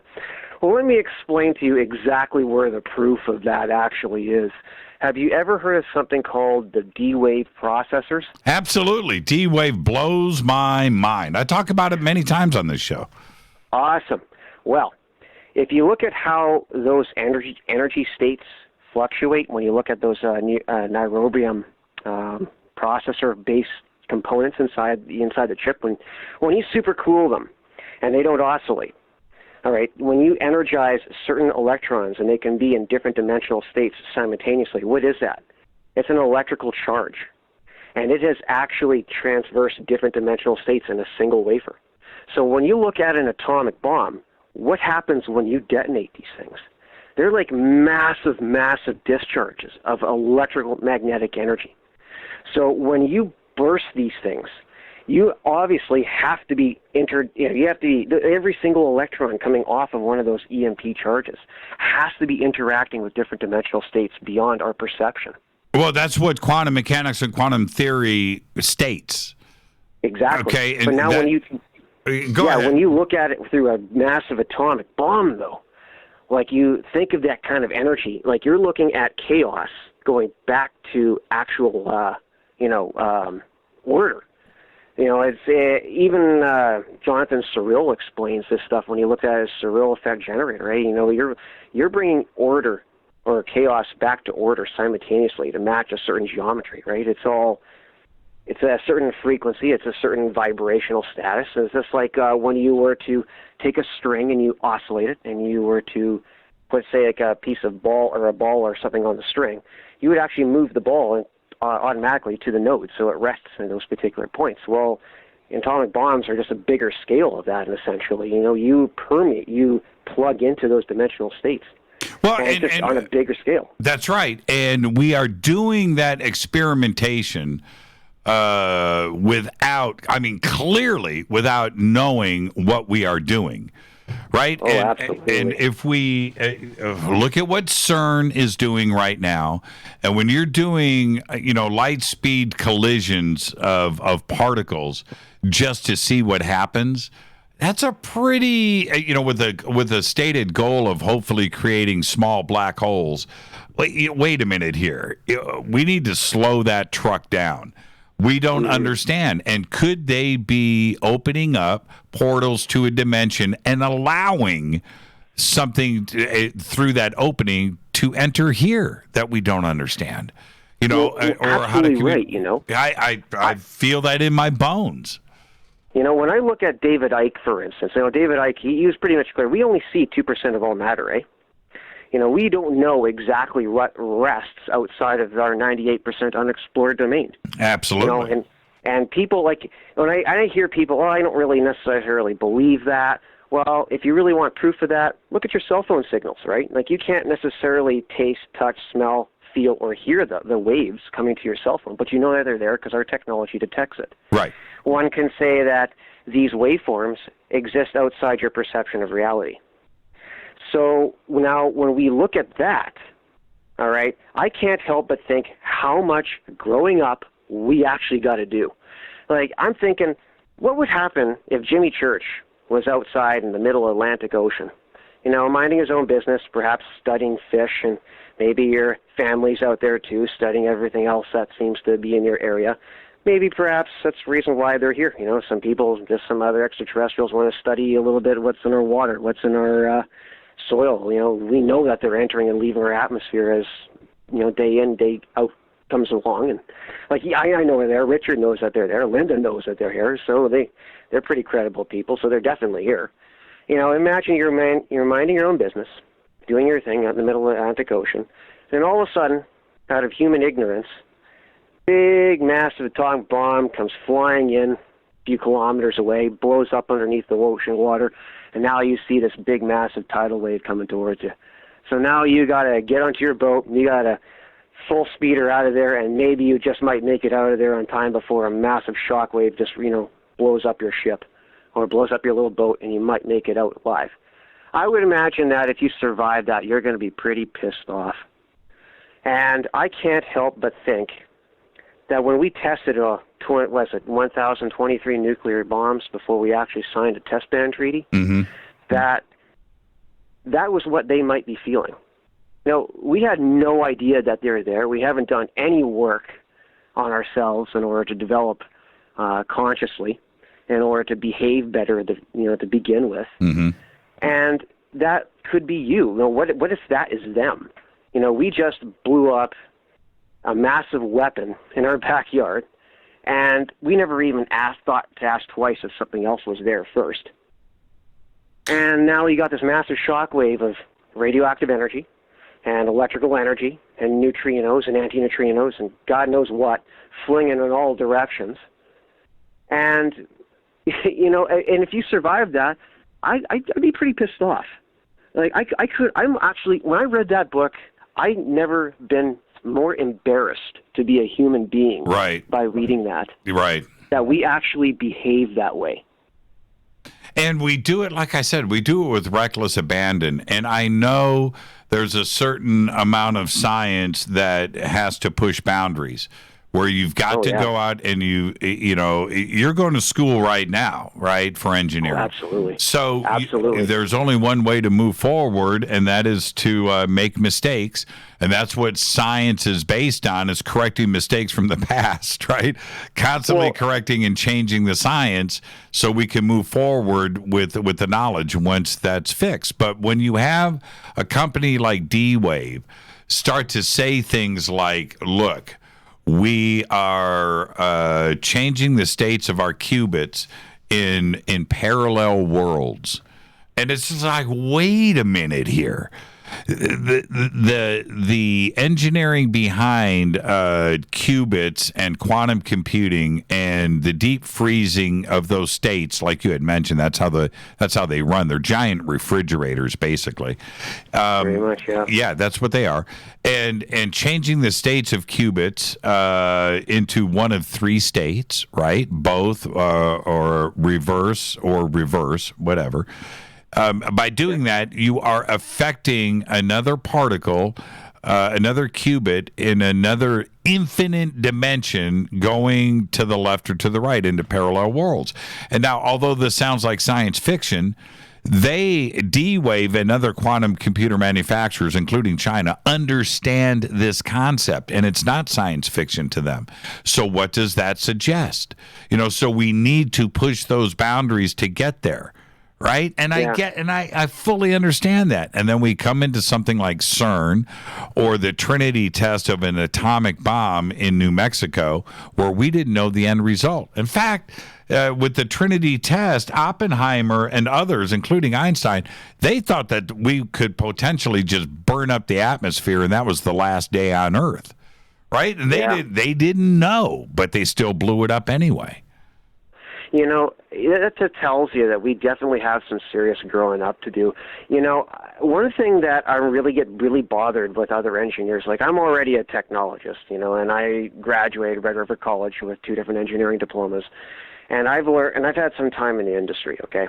And one thing that really irks me is people who don't consider consequences to actions, you know? And yeah, I understand that there's a certain need to press for technology, and I'm okay with that. I'm not anti-technology. But when we look at things like, for instance, ever heard of something called the Dune experiment, the deep underground neutrino experiment, for instance? I don't know if you ever heard of that. It was also ran by CERN. Yes. Yes, what they'll do is they'll take a whole pile of charged electrons or charged neutrino particles, and they'll boost them up, and then they'll fire them all the way across the other end of the planet, where I believe that they're picked up in, I think it was at South Dakota. And here we say, oh, you know, it's safe, it's perfectly safe. You know, there's absolutely nothing to worry about. And the next question we got to ask is, how do you know that? Like, if you really knew that these things were safe, you wouldn't be doing this to begin with, because that's part of the experiment, to find out what exactly happens. Yes, yes. But I don't, if I remember correctly, I didn't consent to having these particles flinged out into my backyard. Well, you know, how would you see? This is yes, and I could not imagine living in Switzerland or France on the border, having the accelerator, you know, so close to our backyard, where they are literally doing these collisions without knowing the results, and possibly creating, if you can imagine, creating some vortex, black hole. You know what I mean? Right there in your backyard. And quite possibly all of it would be like, you know, you're cruising around Manitoba one day and your car starts going backwards and you're trying to drive forwards, and a few seconds later you're sucked into Switzerland with the rest of the planet that gets turned inside out into a string of particles going across the Milky Way, right? And ejected. Absolutely.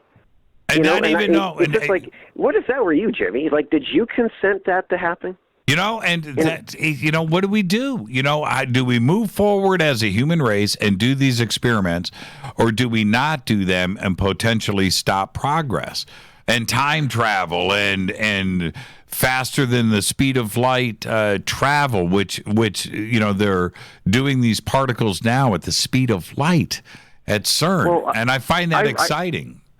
You know, I remember a certain quote from Tesla. Technology that, destroys your home and pollutes your world is just technology, not progress. You know, and there's a difference between technology and progress. Yeah, I agree. Yeah, I agree. You know, I agree. I agree. You know, and that's the paradox we find ourselves in today, Matt. Right. Exactly. You know what we need to do?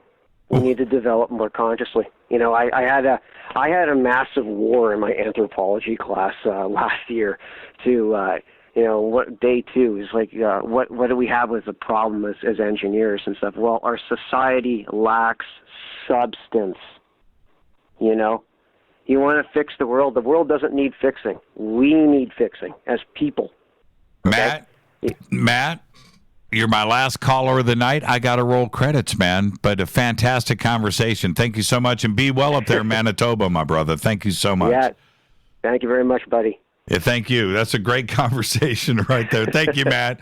Behave and be well, man. Okay, you got it. Will do. Take care.